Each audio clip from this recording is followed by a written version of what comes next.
ઘણા બધા વિગ્રહને જોઈને, ઘણા બધા કીર્તનને જોઈને, અને એવા પણ ભક્તો છે કે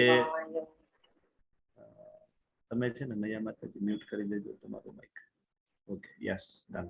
અને ઘણા બધા છે ને એ પ્રસાદના કારણે કૃષ્ણની નજીક આવે, આવા પણ ભક્તો છે કે પ્રસાદ માટે આવે. ખૂબ કહેવાય ને કે ફીસ્ટ હોય ને ત્યારે ખૂબ સુંદર પ્રસાદ હોય આપણા બધા મંદિરોની અંદર. તો ઘણા બધા એના માટે આવે પછી ધીમે ધીમે કૃષ્ણના પ્રેમમાં પડી જાય.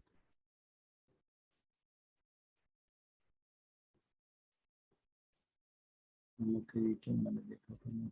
Yes, okay okay. મારો વોઇસ બરાબર આવે છે ને? કો હોસ્ટ છે એમને થોડું આન્સર આપી દેજો. બરાબર છે. ઓકે, સ્લાઇડ પણ મંગળાચરણ ની આવી ગઈ છે તમારી સામે. હા હા, યસ, થેન્ક યુ પ્રભુ. ઓકે, તો ઇસ્કોન મેંગલુરુ શ્રી શ્રી રાધા ગોવિંદજી ટેમ્પલ તરફથી તમારું બધાનું હાર્દિક સ્વાગત છે. મને ખૂબ આનંદ થાય છે તમને બધા તમારું બધાનું સ્વાગત કરતા. અને આજે 15મા દિવસે પણ તમે તમારો કહેવાય ને ઉત્સાહ, ધૈર્ય ને ટકાવીને આજે હાજર થઈ ગયા છો, તો મને ખૂબ આનંદ થાય છે. આપણી બેચમાં હું એક નાનું રિમાઇન્ડર મૂકી દઉં, કેમ કે જે લોકોને ખ્યાલ નથી એ બધા જોઈન થઈ શકે. ઓકે, તો મને ખૂબ આનંદ થાય છે તમારું બધાનું સ્વાગત કરતા. વેલકમ. અને શ્રી શ્રી રાધા ગોવિંદજીના ચરણોમાં આપણે વંદન કરીએ. એમને આપણે કૃપા, એમની જે અનુકંપા માટે આપણે એમની વિનંતી કરીએ કે ભગવાન તમારી અનુકંપા અમારી ઉપર બનાવી રાખો, અને તમારું આ જે ગુહ્ય જ્ઞાન છે, તમારું જે દિવ્ય જ્ઞાન છે કે જેમાં મોટા મોટા વિદ્વાનો ગોથા મારી ગયા છે, તો ભગવાન હું તો કઈ નથી, તુચ્છ છું, સામાન્ય જીવ છું.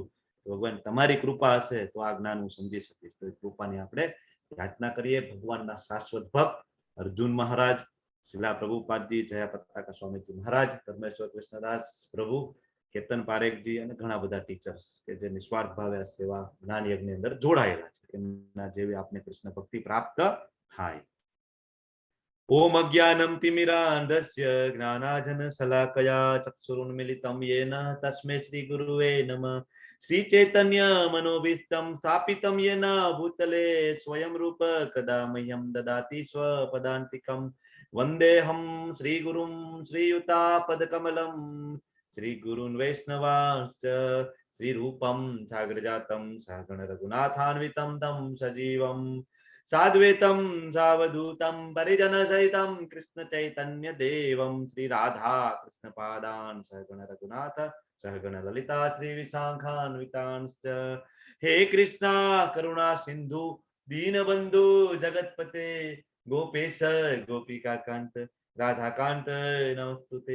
તપ્ત કાંચન ગૌરાંગી રાધે વૃંદાવનેશ્વરી વૃષભાનુ સુતે દેવી प्रणमामि हरिप्रिये. वाञ्छा कल्पतरुभ्यश्च कृपा सिन्धुभ्य एव च पतितानां पावनेभ्यो वैष्णवेभ्यो नमो नमः. अनंत कोटि वैष्णव वृंद की जय, शिला प्रभुपाद की जय, ग्रंथराज श्रीमद् भगवद गीता श्रीमद् भागवतम की जय, सद्गुरुदेव की जय. जय श्री कृष्ण चैतन्य प्रभु नित्यानंद, श्री अद्वैत गदाधर श्रीवासादि गौर भक्त वृंदा. नमो विष्णुपादाय कृष्ण पृष्ठाय भूतले श्रीमते भक्ति वेदांत स्वामी निति नामिने. नमस्ते सारस्वती देवी गौरवाणी प्रचारिणे निर्विशेषा शून्यवादी पाश्चात्य देश तारिणे. हरे कृष्णा कृष्ण कृष्णा हरे हरे, हरे राम राम राम हरे हरे. हरे Krishna everyone. Hare Krishna Prabhuji. Hare Hare Krishna Krishna Prabhuji. Hare Krishna Hare Prabhu Krishna. Hare Krishna Prabhuji. Thank you so much. તમે બધા હરે મારી સાથે કૃષ્ણ. જોઈન થઈ ગયા છો. સવારનો એકદમ કિંમતી મહામૂલ્ય સમય, એમાંથી પણ તમે સમય કાઢીને મને આટલું સુંદર મજાનું એસોસિએશન આપો છો, સાધુ સંઘ પૂરો પાડો છો, એના માટે હું તમારો બધાનો હૃદયપૂર્વક આભાર પ્રગટ કરું છું. Thank you. ખૂબ સુંદર ચેપ્ટર છે, નાનું એવું ચેપ્ટર છે, ખૂબ પ્રિય ચેપ્ટર છે. ઘણા બધા માણસો રેગ્યુલર આ ચેપ્ટરનું પઠન કરતા હોય છે, બરાબર છે. પૂર્ણ પુરુષોત્તમ યોગ અધ્યાય નંબર 15. બરાબર. હવે તમારા લેવલ 2 ની એન્ટ્રી ટિકિટ તમને અહીંથી મળશે આજે તમારા ગ્રુપની અંદર, તો તમે લેવલ 2 માં એન્ટર થઈ શકશો. 15 ચેપ્ટર જેને ક્લિયર થાય બરાબર. અને 18 અધ્યાયની ક્વિઝ રેડી તમે કરી નાખજો અને જે સર્ટિફિકેટ આવે સર્ટિફિકેટ મને મોકલી દેજો મારા પર્સનલ નંબર ઉપર, તો તમારી લેવલ 2 ની અંદર આપણે એન્ટ્રી કરાવી આપશું. ઓકે, ખૂબ સુંદર ચેપ્ટર છે. હવે ખાલી 3 જ ચેપ્ટર બાકી રહ્યા છે આના પછી, બરાબર છે. તો 15મું ચેપ્ટર પૂર્ણ પુરુષોત્તમ યોગ. ઉપર જે તમારા લેફ્ટ હેન્ડ સાઈડમાં કૃષ્ણજીનું એક પિક્ચર છે, એ કઈ ઘટના છે? હરે કૃષ્ણ, બોલો કઈ ઘટના છે?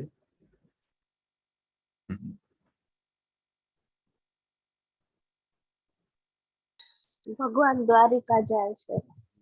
દ્વારિકા જાય છે, ક્યાંથી જાય છે માતાજી? હસ્તિનાપુરથી.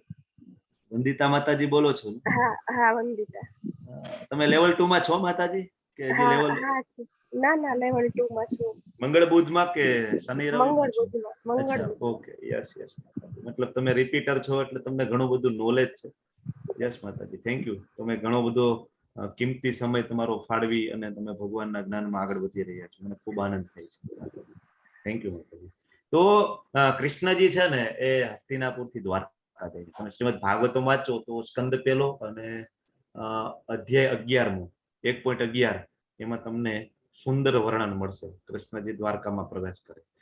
ભગવાનના ભક્તો દ્વારકાની અંદર એવું હતું કે એક દિવસ પણ જો કૃષ્ણ ના હોય ને તો એ લોકોને ચાલે નહીં. એટલો બધો પ્રેમ કરતા એ લોકો. એક દિવસ પણ કૃષ્ણ વગર ના ચાલે. રોજ બધા દર્શન કરવા જાય. મારા ઠાકોરજી શું કરે છે રોજ. અને એમાં કૃષ્ણજી હસ્તિનાપુર જતા રહે છે. બધા પાછળ કહેવાય વિરહમાં પડી જાય છે કે મારા કૃષ્ણ જતા રહ્યા છે, જલ્દી આવે. પછી કૃષ્ણજી જાય છે તો બધા એના સ્વાગતમાં આખું દ્વારકા ઉમટી પડે છે. દ્વારકા એટલે આપણે જોઈએ છીએ એવું નાનું એવું દ્વારકા નહોતું. મેં તમને આની પહેલા પણ વાત કરેલી હતી, બરાબર.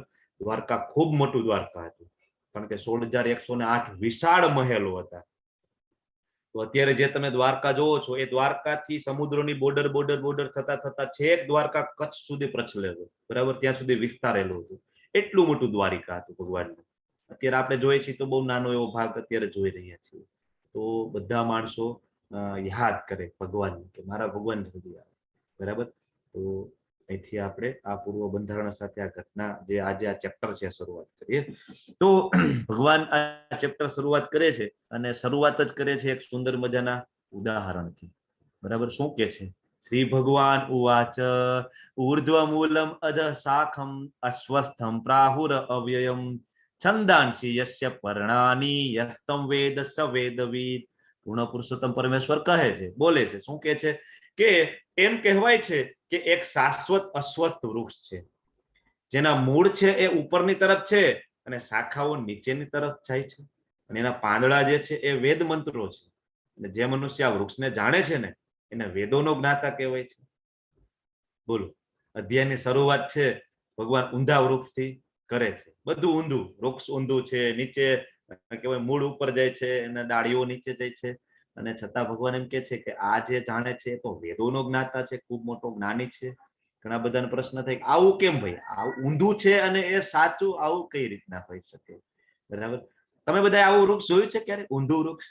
રિપીટરને તો ખ્યાલ હશે, પણ જે નવા છે એ થોડું કહેવાય ને કે કલ્પના શક્તિ દોડાવો. ભૌતિક જગત રૂપીનું ઊંધું પ્રત્યે. તમને તો મ્યુટ જ કરી દઉં છું પેલા માતાજી. નવા નવા પાર્ટિસિપન્ટ બોલો, નવા પાર્ટિસિપન્ટ બોલો, નવા પાર્ટિસિપન્ટ. તમે થોડીક તમારી કલ્પના શક્તિ દોડાવો. નવા પાર્ટિસિપન્ટમાં આપણી પાસે જાનકી માતાજી અમદાવાદથી છે. મારી ભૂલ ના થતી હોય તો કદાચ તમે પણ રિપીટર હોઈ શકો. જીમી પારેખજી, હરે કૃષ્ણ. હરે કૃષ્ણ. બોલો, તમે આવું વૃક્ષ ક્યાં જોયું છે જીમીજી? બોલો. હા, નદી તળાવ કિનારે હોય, પછી જયારે જે વૃક્ષ હોય એના નીચે આપણે ઊંધા લટકીએ ત્યારે એટલે પણ તમે આપણે જોઈ પણ શકાય. રિપીટર છો, તમે પણ એકાદ વખત લેવલ 1 કરેલું છે. એક્ઝેક્ટલી. Okay okay, yes. મેં જોયું નથી પણ સાંભળ્યું છે કે ઊંધું વૃક્ષ છે, પણ સોરી પ્રભુજી, મારું એટલું નોલેજ નથી એટલું બધું, એટલે તો આ જોઈન કર્યું છે. નહીં, મારું નોલેજ નથી માતાજી, મારું કઈ જ નોલેજ નથી. આપણે બધા શીખવા માટે જ ભેગા થઈએ છીએ. હા, એ જ. જીતતા નહીં કરો. પણ યસ, આવું વાસ્તવમાં આવું વૃક્ષ હોઈ શકે ખરું? વાસ્તવમાં કે જેના મૂળ ઉપર હોય અને એની ડાળીઓ નીચે હોય, ઇઝ ઇટ પોસિબલ? આવું શક્ય ખરું? આવું વૃક્ષ શું લાગે તમને? ગોલકમાં હોય. ગોલોકમાં હોય. ઓકે, હવે આપણે આગળ એનાલોજી સમજીએ. હમણાં તમારો ડાઉટ અહીં ક્લિયર થઈ જશે. ઓકે, તો આવી રીતના આપણે હમણાં જેમ માતાજીએ કીધું ને, કોમલ માતાજીએ, બે રીતના, એક તો તમે આવું ઊંધું વૃક્ષ જોઈ શકો, એક તો તમે ઝાડની ડાળી, આપણે નાના હતા તો આવા બધા વાંદરવેડા કરતા ને લટકવાના, તો આવી રીતના આપણે લટકીએ તો પછી બીજું બધું આપણે ઊંધું દેખાય. બરાબર છે. અને બીજું એક કે તમે કોઈ સ્વચ્છ પાણીનો સરોવર હોય અને શાંત નદી હોય એની બાજુમાં જાઓ તો તમે સામે કાંઠેના જે વૃક્ષો છે એનું પ્રતિબિંબ તમને પાણીમાં દેખાય. બરાબર. પણ આપણે ખબર છે કે આ બધું જે કઈ જોઈએ છે ને એ સાચું નથી, એ છે પડછાયું છે. બરાબર. તો ભગવાન આવું એક્ઝામ્પલ શું કામ આપે છે? શું કામ આપે છે? ભગવાન છે એ આપણને સમજાવવા માંગે છે કે આ જે આખું ભૌતિક જગત છે ને, ભૌતિક જગત એ રિફ્લેક્શન છે, એ પરાવર્તન છે આધ્યાત્મિક જગતનું. ભગવાન સમજાવે છે કે આ ખાલી પરાવર્તન છે. એનો મતલબ એવો થયો કે આ જે છે એ શાશ્વત નથી. શાશ્વત ઉપરની સાઈડમાં છે, આ શાશ્વત નથી. અહીંયા તો કહેવાય ને કે નદીમાં હમણાં પૂર આવે તો એ દેખાતું બંધ થઈ જાય. સેમ વે પ્રલય આવે તો આ ભૌતિક જગત છે, બરાબર, તમે લેવલ 2 માં આવશો તો તમને બહુ ડિટેલમાં ત્યાં જાણવા મળશે મહાપ્રલય ને મિની પ્રલય ને. બરાબર. તો પ્રલય આવે ત્યારે શું થાય, ક્યાં બધું જતું રહે. બરાબર.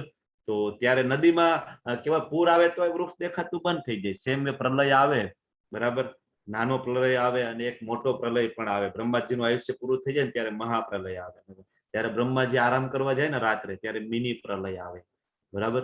તો એ સમયે આ ભૌતિક જગત દેખાતું નથી. મતલબ આ વાસ્તવિક છે પણ શાશ્વત નથી. બરાબર. મિથ્યા નથી. ઘણા બધા એમ કે ને કે જગત મિથ્યા. બરાબર. એ જગત એ મિથ્યા નથી, એ વાસ્તવિક છે. આપણા માટે કૃષ્ણએ બનાવેલું છે વાસ્તવિક પણ શાશ્વત નથી. બરાબર. એટલે શાશ્વત નથી. આપણને એમ થાય કે ઘણું બધું આપણે અહીંયા કહેવાય ભૌતિક જગતમાં આપણે બધું મારું મારું કરીએ છીએ. આ મારું મારું, હું આમ કરી નાખું, હું તેમ કરી નાખું. પણ બધી વસ્તુનો અંત છે એ નિશ્ચિત છે. આપણે સતત મારું મારું મારું મારું કરીએ તો તમે વિચાર કરો કે આપણું પણ મૃત્યુ નિશ્ચિત છે. બધાનું અહીં મૃત્યુ કન્ફર્મ છે. કોઈ અહીંયા શાશ્વત કહેવાય કે અમરપટ્ટો લઈને આવેલા નથી. તમે જો કે ખોદકામ ચાલે છે તો એમાં હડપ્પા જે સંસ્કૃતિના અવશેષો નીકળે, બરાબર, સિંધુ સંસ્કૃતિના અવશેષો નીકળે. તો આપણે એ સમયનું જોયું તો સુંદર રચના હતી શહેરોની, સુંદર. આપણા કરતા પણ એ લોકો એડવાન્સ હતા. બરાબર. કઈ રીતના પાણીને કલેક્શન કરવું, બરાબર. એ સમયે પણ ટોયલેટ બાથરૂમ ને બધું હતું. આપણે એમ થાય કે આપણે હમણાં ડેવલપ કરીએ છીએ, નહીં. એ સમયે બધું હતું. હડપ્પા સંસ્કૃતિ, સિંધુ સંસ્કૃતિ, તો એ સમયે બધું હતું. તો અત્યારે આખા નગરો આપણે દટાયેલા અંદરથી નીકળે છે. બરાબર છે. તો મતલબ શાશ્વત નથી. તક્ષશિલા છે, નાલંદા જેવી મોટી મોટી યુનિવર્સિટીઓ કે જેમાં નાલંદા ને તક્ષશિલા યુનિવર્સિટીઓ એ બરાબર જે કહેવાય ને એ ટાઈપની યુનિવર્સિટીઓ હતી કે એની અંદર આખા વિશ્વમાંથી બધા માણસો શીખવા આવતા. બરાબર. જે જ્ઞાન પીપાસુ જે હતા ને આખા વિશ્વમાંથી આવતા અને બધી વિદ્યાઓનું ત્યાં જ્ઞાન આપવામાં આવતું. અત્યારે જેવું નહીં. અત્યારની તો આપણી બધી વિદ્યા એવી છે કે જે આપણને ખાલી ફક્ત ને ફક્ત નોકર બનાવે, બીજું કાંઈ ના કરે. ફક્ત ને ફક્ત આપણે યસ સર, યસ સર, આપણે આ જ કરી શકીએ. ગમે એટલા મોટા એન્જિનિયર બનીએ, અલ્ટિમેટલી કોઈકની અંડર કામ કરવાનું રહીએ. અમે બધા ડોક્ટર છીએ, બરાબર. તો ઠીક છે, પ્રાઇવેટ પ્રેક્ટિસ હોય તો બહુ પ્રોબ્લેમ નથી. બાકી ગવર્મેન્ટમાં જોબ હોય તો કોઈકની અંડરમાં જ આપણે કામ કરવાનું થાય. બરાબર. એમના ઓર્ડર્સ ફોલો કરવાના થાય. તો અલ્ટિમેટલી આપણે એવા બની જઈએ કે એક નોકરશાહીમાં જ આપણે આગળ વધીએ. આપણું એજ્યુકેશન આવું છે. એ સમય આવું નહોતું. તો એ પણ બધું શાશ્વત નહોતું. બરાબર. એટલે ઘણા લોકો એવું વિચારે છે કે અહીંયા જ મજા છે, અહીંયા જ ખૂબ એન્જોયમેન્ટ છે. બરાબર. તો વિચારવું જોઈએ કે જન્મ મૃત્યુ જરા વ્યાધિનું શું આપણે આગળ જોઈ લીધું. બરાબર. કારણ કે 8.15 8મા અધ્યાયમાં ભગવાન પોતે કહે છે કે આ જે સંસાર છે એ દુખાલયમ છે અને અશાશ્વતમ છે, શાશ્વત નથી. કૃષ્ણ સ્વયં કહે છે. હવે જે પોતે મેન્યુફેક્ચરર છે ને, જે બનાવે છે, આ જેનું જગતના જે ઉદ્ગમ સ્થાન છે, એ પોતે એમ કે છે કે ભાઈ આ દુખાલયમ છે. પણ આપણે કહીએ છીએ કે નહીં ભગવાન, આ તો બહુ મજા આવે છે, તમે આવો તો ખરી એક વખત ફર્સ્ટ ડે ફર્સ્ટ જોવા અમારી સાથે મૂવી જોવા આવો.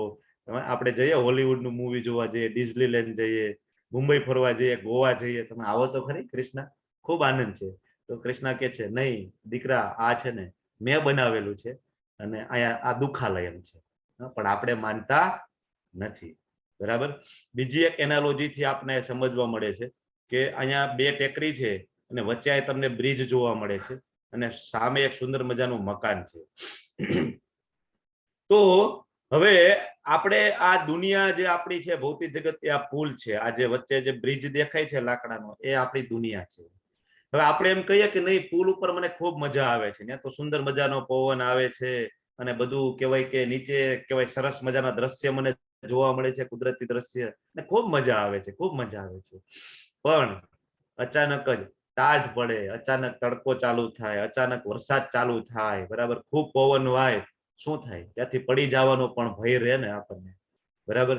તો સૌથી સાચો રસ્તો શું છે? સાચો રસ્તો એ છે કે ત્યાંથી ચાલી અને સામે જે ઓલું ઘર દેખાય ને સુંદર મજાનું, એની અંદર જતું રહેવું, એ સાચો રસ્તો છે, બરાબર. તો ત્યાં આપને બધી સેફટી મળે, ટાઢ, તડકો, વરસાદ, ગરમી, બરાબર, હિંસક પશુઓથી ત્યાંથી આપને રક્ષણ મળે. તો સેમ વે આ જગત છે, ભૌતિક જગત છે, ટેમ્પરરી છે, એ આ બ્રિજ છે. તો સાચો રસ્તો શું છે? સાચો રસ્તો છે એ આપણે ધામમાં જતું રહેવું, ગોલોક વૃંદાવન ધામમાં આપણે જતા રહીએ અને જન્મ મૃત્યુ જરા વ્યાધિના ચક્કરમાંથી આપણે છૂટી જઈએ, એ સાચો રસ્તો છે, બરાબર. પણ આપણે તો કેવું માનીએ છીએ કે અહીંયા સેટ થઈ જવાનું છે, ભાઈ સેટ થઈ જવું છે. મા બાપ એના છોકરાઓને શું શીખડાવે ત્યારે? ભાઈ સેટ થઈ જાય. તો આપણે બધા અહીંયા સેટ થઈ જવામાં છીએ, બરાબર. અને સેટ થવામાં ને થવામાં આપણી આખી જિંદગી જતી રહે, છેલ્લા શ્વાસ સુધી અમુક માણસો સેટ જ થતા હોય છે, સેટ જ થતા હોય છે, બરાબર. પણ આજ સુધી આપણું તો કહેવાય ભૌતિક જગતમાં ખરેખર કોઈ સેટ થઈ શક્યું નથી, બધાને જવું પડે છે. ધીરુભાઈ અંબાણી હોય તો એને પણ જવું પડે, માઇકલ જેક્સન હોય તો એને પણ જવું પડે, લતા મંગેશકર હોય ને તો એને પણ જવું પડે. ગમે એટલી ખ્યાતિ હોય, ગમે એટલી સંપત્તિ હોય, અહીંયા કોઈ સેટ થઈ શકે નહીં, બરાબર ને. જવું પડે ગોલોક વૃંદાવન ધામમાં, ત્યાં સેટ થવાનું વિચારીએ તો એ આપણું સાચું જ્ઞાન છે. કારણ કે આ છે ભગવાન સમજાવે છે, પહેલા શ્લોકમાં જ ભગવાન સમજાવે છે કે આ ભૌતિક જગત છે ને એ મેં બનાવેલું છે, પણ એ પરાવર્તન છે. તમે બધાએ ઈર્ષા કરી ને ભગવાન કે એટલે મેં તમારા ભોગ માટે, તમારી થોડી ઘણી ઈચ્છાઓ પૂર્ણ કરવા માટે મેં તમારા માટે ભૌતિક જગત બનાવેલું છે, પણ એ શાશ્વત નથી. ભગવાન આગળ વધે છે, શું કે છે કે આ વૃક્ષની શાખાઓ નીચે અને ઉપરની તરફ વિસ્તરે છે. શાખાઓ ઉપર પણ જાય છે, નીચેથી આમ ઉપર જાય અને નીચે પણ જાય, બરાબર. અને ભૌતિક પ્રકૃતિના 3 ગુણો, બરાબર, 3 પ્રકારના ગુણો આપણે 14મા અધ્યાયમાં કાલે જોયું, સત્વ, રજ અને તમો ગુણ દ્વારા એને પોષણ મળે છે. કઈ રીતના પોષણ મળે? આ જે શાખાઓ છે એમાં આપણે બધા બંધાયેલા છીએ, બરાબર. તો આ જે 3 ગુણોના કારણે આપણે આ શાખામાં ફસાયેલા છે, સત્વ, રજ અને તમો. એની જે ડાળખીઓ છે ને એ ઇન્દ્રિયના વિષયો છે કે જે આપણે ફસાવી દે છે, ઇન્દ્રિયોના વિષયો આપણે ફસાવી રાખે છે. આપણે મજા કરવી છે, મોજ કરવી છે, એટલે આપણે ફસાઈ જઈએ છીએ. આ વૃક્ષના મૂળ નીચે પણ જાય છે અને તે માનવ સમાજના સકામ કર્મોથી બાંધે છે, બરાબર. તો અહીંયા આપણે સત્વરજ તમ ગુણ વાળું ચેપ્ટર યાદ આવવું જોઈએ. એના પહેલા શ્લોકમાં ભગવાન એમ કહે છે કે જ્ઞાન એવું છે કે જે મુનિઓને પણ સિદ્ધિ આપે. તો જો એ ચેપ્ટર આપણને સમજાઈ જાય તો આપણે ક્યાં આપણું લેવલ છે ને એ આપણને સમજાઈ જાય. સકામ કર્મથી બાંધે, તમને બધાને ખબર છે સકામ કર્મો છે આપણે બાંધે, એટલે આપણે અહીંયા જે શાશ્વત જગત નથી, જે દુખાલયમ છે ને એના પરાવર્તનમાં આપણે પડ્યા રહીએ છીએ. આપણે ઉપર ગતિ કરતા નથી, કારણ કે ઇન્દ્રિયના વિષયોના કારણે આપણે ફસાઈ જઈએ છીએ. આ શ્લોક એ કહેવા માંગે છે, બરાબર. એટલે સકામ કર્મો એનો અર્થ તમને બધાને ખબર છે ને. હવે કર્મ એટલે કેટલા પ્રકારના કર્મો છે, કોણ કહેશે મને? ચલો એક નાના એવા પ્રશ્ન પણ સાથે સાથે લઈ લઈએ. કર્મ આપણે જોઈ લીધું, પ્રીતિ નાકરજી બોલો છો. યસ, 3 પ્રકારના કર્મ કયા કયા? સકર્મ, વિકર્મ અને અકર્મ. ઓકે, કર્મ, વિકર્મ, અકર્મ. Okay, yes. અલ્પા કુલડિયા માતાજી, એમાં સકામ કર્મનો અર્થ શું થાય છે? કર્મનો અર્થ શું થાય છે? અલ્પા કોલડિયા માતાજી બોલો તો. ઓકે, ભાવિન વેદજી બોલો તો, તમે મને સમજાવો તો સકામ કર્મ એટલે શું છે એક્ઝેક્ટલી? ભાવિનજી. હરે કૃષ્ણ પ્રભુ. હરે કૃષ્ણ, હરે કૃષ્ણ. બોલો બોલો પ્રભુ. ભાવિનજી બોલો. કોઈ કોઈ તમારું માઇક કામ નથી કરતું, અથવા નહીં તમારું નેટવર્ક નથી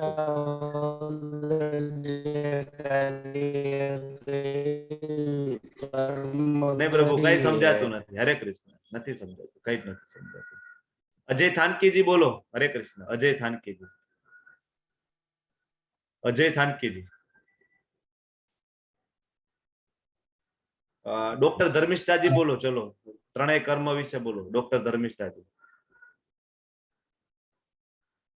ડોક્ટર સુરત પ્યારીજી બોલો. ચલો. કર્મ એટલે જે આપણે સારું કામ કરીએ છીએ એ, પુણ્ય વાળું જે કરીએ છીએ એ. વિકર્મ એટલે આપણા જે પણ ખરાબ કર્મો છે એ. નિષ્કર્મ એટલે કોઈ પણ જાતના ભાવ વગર જે કર્મ કરીએ છીએ. અને અકર્મ એટલે ભક્તિ કરીએ એ, કે કોઈ પણ સ્વભાવથી વિરુદ્ધ જઈને જે કામ કરીએ એ. એક્ઝેક્ટલી માતાજી. આપણે કયું કામ કરવાનું છે? અકર્મ કરવાનું છે. અકર્મ કરવાનું. એક્ઝેક્ટ. ખૂબ સરસ માતાજી. Thank you. તો સકામ કર્મોથી આપને બાંધે છે, તો આપણે કર્મ નું આપને ડેફિનેશન ખબર પડી જવી જોઈએ, તો આપને ખબર પડશે ને કે આપણે કયું કર્મ કરવાનું છે. મારા બેકગ્રાઉન્ડમાં થોડોક વોઇસ આવે છે, હમણાં જતો રહેશે. તો આ વૃક્ષના વાસ્તવિક રૂપની અનુભૂતિ આ જગતમાં કરી શકાતી નથી. ભગવાન કહે છે આ પરાવર્તન છે. આનું વાસ્તવિક રૂપ છે એ ભગવાનનું ધામ છે. એની અનુભૂતિ તમે આ જગતમાં કરી શકશો નહીં. કોઈ પણ એ સમજી નથી શકતું કે આનો આદિ ક્યાં છે, આનો અંત ક્યાં છે, અને આનો આધાર ક્યાં છે. મોટા મોટા ઋષિઓ મુનિઓ પણ એને ખબર ના પડે કે એક્ઝેક્ટલી જીવનું ઉદ્ભવ સ્થાન ક્યાંથી થાય છે, એનો આદિ શું છે, એનો અંત શું છે, એને ખબર પડતી નથી. અને આ છે પરાવર્તન છે. ભગવાન કે છે આનું વાસ્તવિક સ્વરૂપ છે ગોલક વૃંદાવન ધામમાં છે. એનો તમે અનુભવ અહીંયા કરી શકશો નહીં.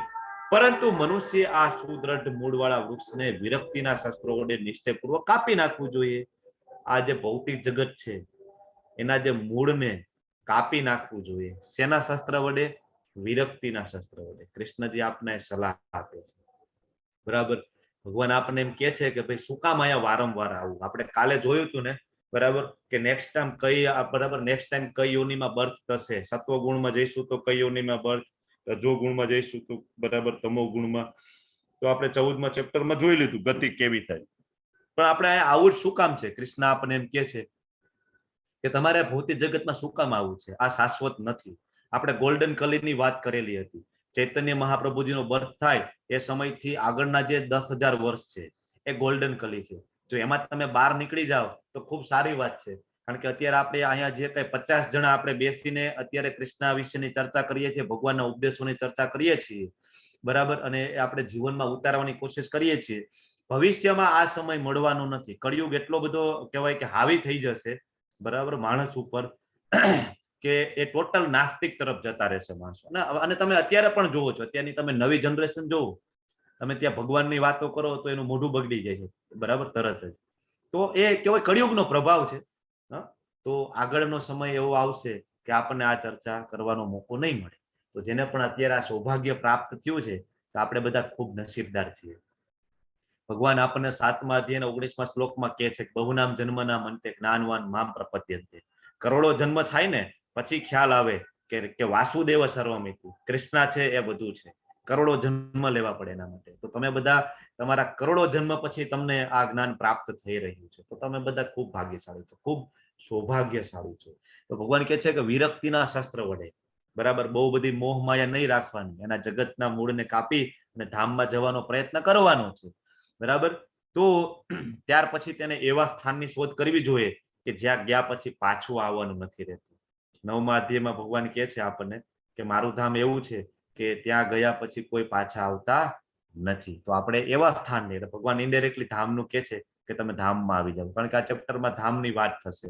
ત્યાં તેને પૂર્ણ પુરુષોત્તમ પરમેશ્વરનું શરણ લેવું જોઈએ. ત્યાંના પૂર્ણ પુરુષોત્તમ કોણ છે? કૃષ્ણ છે. એટલે એમ કે છે કે ત્યાં જઈને ત્યાં જે પૂર્ણ પુરુષોત્તમ છે એટલે કે હું છું ગોલક વૃંદાવન ધામમાં, બરાબર છે. અત્યારે તમારી સામે ઉપસ્થિત છું, કૃષ્ણ હું છું, ત્યાં પણ હું છું. તો ત્યાં એમનું શરણ તમારે લેવું જોઈએ, બરાબર, કે જેમનાથી અનાદિકાળથી દરેક વસ્તુનો આરંભ થાય છે અને તે જ વિસ્તાર પણ થાય છે. તફાવત શું છે ભાઈ આધ્યાત્મિક જગત અને ભૌતિક જગત વચ્ચેનો ડિફરન્સ શું છે? તો આધ્યાત્મિક જગત છે ને એ કાયમી છે, જ્યારે ભૌતિક જગત છે એ કાયમી નથી, અસ્થાયી છે. અહીંયા કંઈક ને કંઈક ચાલુ જ છે, કંઈક ને કંઈક ચાલુ છે. કોરોના આવે છે, પહેલી લહેર આવે છે, બીજી લહેર આવે છે, બરાબર, ભૂકંપ આવે છે, સુનામી આવે છે. આપણે ત્યાં ઓછા છે. તમે જાપાન ને બધા તમે જુઓ તો ત્યાં વારંવાર ભૂકંપ આવે, બરાબર. અમુક દેશ છે તો ત્યાં વારંવાર કહેવાય જ્વાળામુખી ફાટતા હોય છે.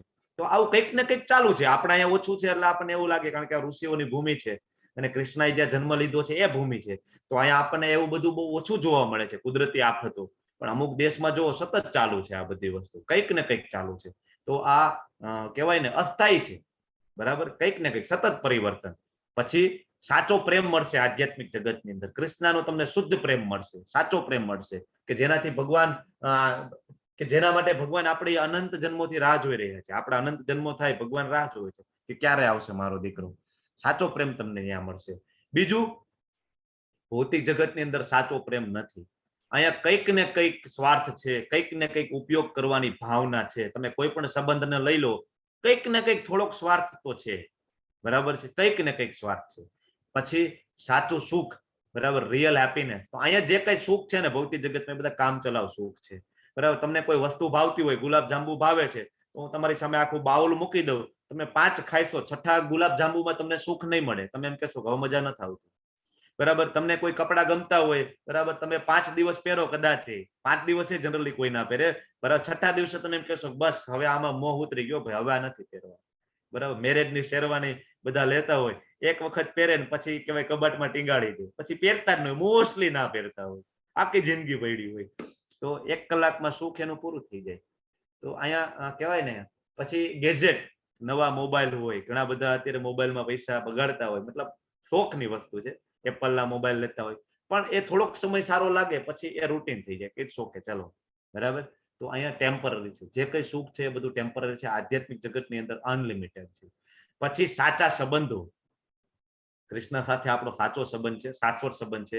અહીંયા જે કઈ છે ને એ કામ ચલાવ સંબંધ છે, બરાબર. આપણે અહીંયા સંબંધો કેવા છે કે મારું મૃત્યુ થાય, બરાબર, એટલે અહીંયા બધા સંબંધો પૂરા થઈ જાય. કદાચ ગમે એટલો મારો પ્રેમાળ દીકરો કેમ ના હોય, ગમે એટલી મારી પ્રેમાળ પત્ની હોય, કે મને ડગલે ને પગલે મારા જીવનમાં મારે સાથે હોય, કે હું જ્યાં જ્યાં જાઉં ત્યાં પત્ની મારી સાથે હોય, સુખ દુઃખમાં સાથે હોય, પણ મારી ચેતના નીકળી જાય ને આમાંથી, શરીર મારું એનું એ જ છે, ચેતના મારી નીકળી જાય, સંબંધ ત્યાં પૂરા થઈ જાય, બરાબર. મારો ગમે તેવો મિત્ર હોય, બરાબર, કે દરેક સુખ દુઃખમાં મારી સાથે હોય, પણ એક વખત આ શરીરમાંથી આત્મા છૂટો પડે ને, બધાને ઉતાવળ હોય કે બસ હવે બહુ સમય થઈ ગયો, હવે સાંજ પડવા આવી ગઈ, હવે આમને કાઢો, બરાબર છે. તો અહીંયા જે સંબંધ છે એ સાચા સંબંધ નથી. તમે ચિત્રકેતુ મહારાજ ની ઘટના તમે વાંચશો શ્રીમદ ભાગવતમમાં, તો તમને હજી ઘણું બધું આ કન્સેપ્ટ હજી ક્લિયર થશે કે આપણા અહીંના સંબંધો એક્ઝેક્ટલી શું છે. પછી તમે ઋષભદેવના તમે ઉપદેશો વાંચશો ભાગવતમની અંદર, ઋષભદેવના ઉપદેશો, તો તમને આપણા સગાવાલા જે છે એમનો ખ્યાલ આવશે, એ તમને એમાં સમજાવશે ઋષભદેવ, બરાબર. પછી કોઈ ઉદાસી નથી, બરાબર. જે ધામમાં કોઈ ઉદાસી નથી, બધા કૃષ્ણ સાથે આનંદ કરે છે, પણ અહીંયા સતત ઉદાસી છે, માત્ર ને માત્ર અહીંયા ઉદાસી છે, બરાબર. કોરોના ગયો તો બીજી લહેર આવે, શેર માર્કેટ ગબડી જાય, ઘણા બધા બિચારા સુસાઇડ ના આરે પહોંચી જતા હોય, શેર બજાર ગબડે ને ખાલી એક જ દિવસમાં, કેટલાના ઘર ભાંગી જાય, બરાબર. અથવા કાંઈ ના હોય તો હેલ્થ બગડે, વૃદ્ધાવસ્થા આવે, ગડપણ આવે, ઘણા બધા મેન્ટલી તૂટી જાય ગડપણમાં, બરાબર. બાળકો એના કામ ધંધામાં બિઝી હોય, છોકરાઓ બિઝી હોય, અને જે ઘરડા માણસો હોય મેન્ટલી ઘણી વાર ભાંગી જાય, કારણ કે જે પ્રેમ અને હૂફ મળવી જોઈએ ને એ ઘણી વખત મળતી નથી. તો ઉદાસી, સતત ને સતત ઉદાસી છે. ઘણા બધાને એમ થાય કે રિટાયરમેન્ટ આવશે ને ત્યારે ખુશ રહીશું, બરાબર. આખી જિંદગી તડતોડ કહેવાય તન તોડ મહેનત કરે, ખૂબ પૈસા ભેગા કરે, ખૂબ, અને પછી કઈ ને કઈ ઇસ્યુ થાય, મોટા ભાગે હેલ્થ બગડે, બરાબર, તો એ ભોગવી ના શકે, બરાબર.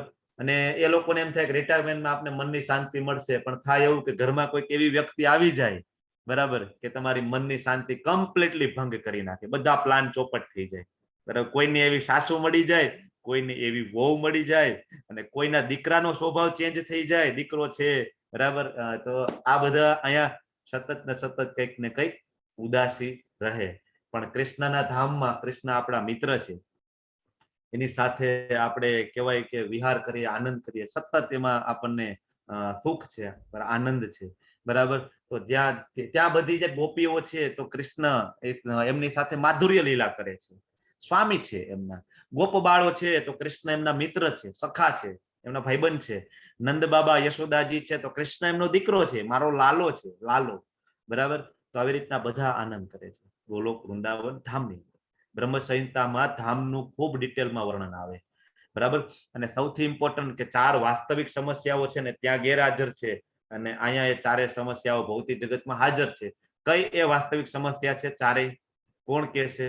4 વાસ્તવિક સમસ્યા છે, એનાથી આ ભૌતિક જગતમાં કોઈ બચી ના શકે, કોઈ પણ બચી ના શકે એવી કઈ સમસ્યા હશે? રાજા હોય, પીએમ હોય, સીએમ હોય, કઈ સમસ્યા છે? ક્રોધ, મોહ, માયા. એનાથી તો બચી શકાય કદાચ. 3 ગુણોથી ઉપર વહી જાય, બહુ ભક્તિ કરીએ તો બચી શકાય. બહુ વાર લાગે ને. મૃત્યુ વાર જરા લાગે. વ્યાધિ. Yes, Minaben Raval, exactly. મીનાબેન રાવલ, તમારો જવાબ સાચો છે. કામ, ક્રોધ, લોભ, મોહથી તો તમે ભગવાનની ભક્તિ કરતા કરતા એમાંથી તમે કહેવાય પર થઈ જશો માતાજી. પણ તમે જન્મ, મૃત્યુ, જરા અને વ્યાધિ, આ જે 4 વસ્તુ છે આમાંથી તમે બહાર નીકળી નહીં શકો. જન્મ બરાબર છે, એ તમારો થઈ જ ગયો છે, અને હજી આગળ એવા કર્મ કરશો તો આગળ જન્મ થશે. અને મૃત્યુ આપણા બધાનું કન્ફર્મ છે. જરા એટલે ગડપણ, આપણા બધાનું ગડપણ કન્ફર્મ છે. વૃદ્ધાવસ્થા આવવાની જ છે.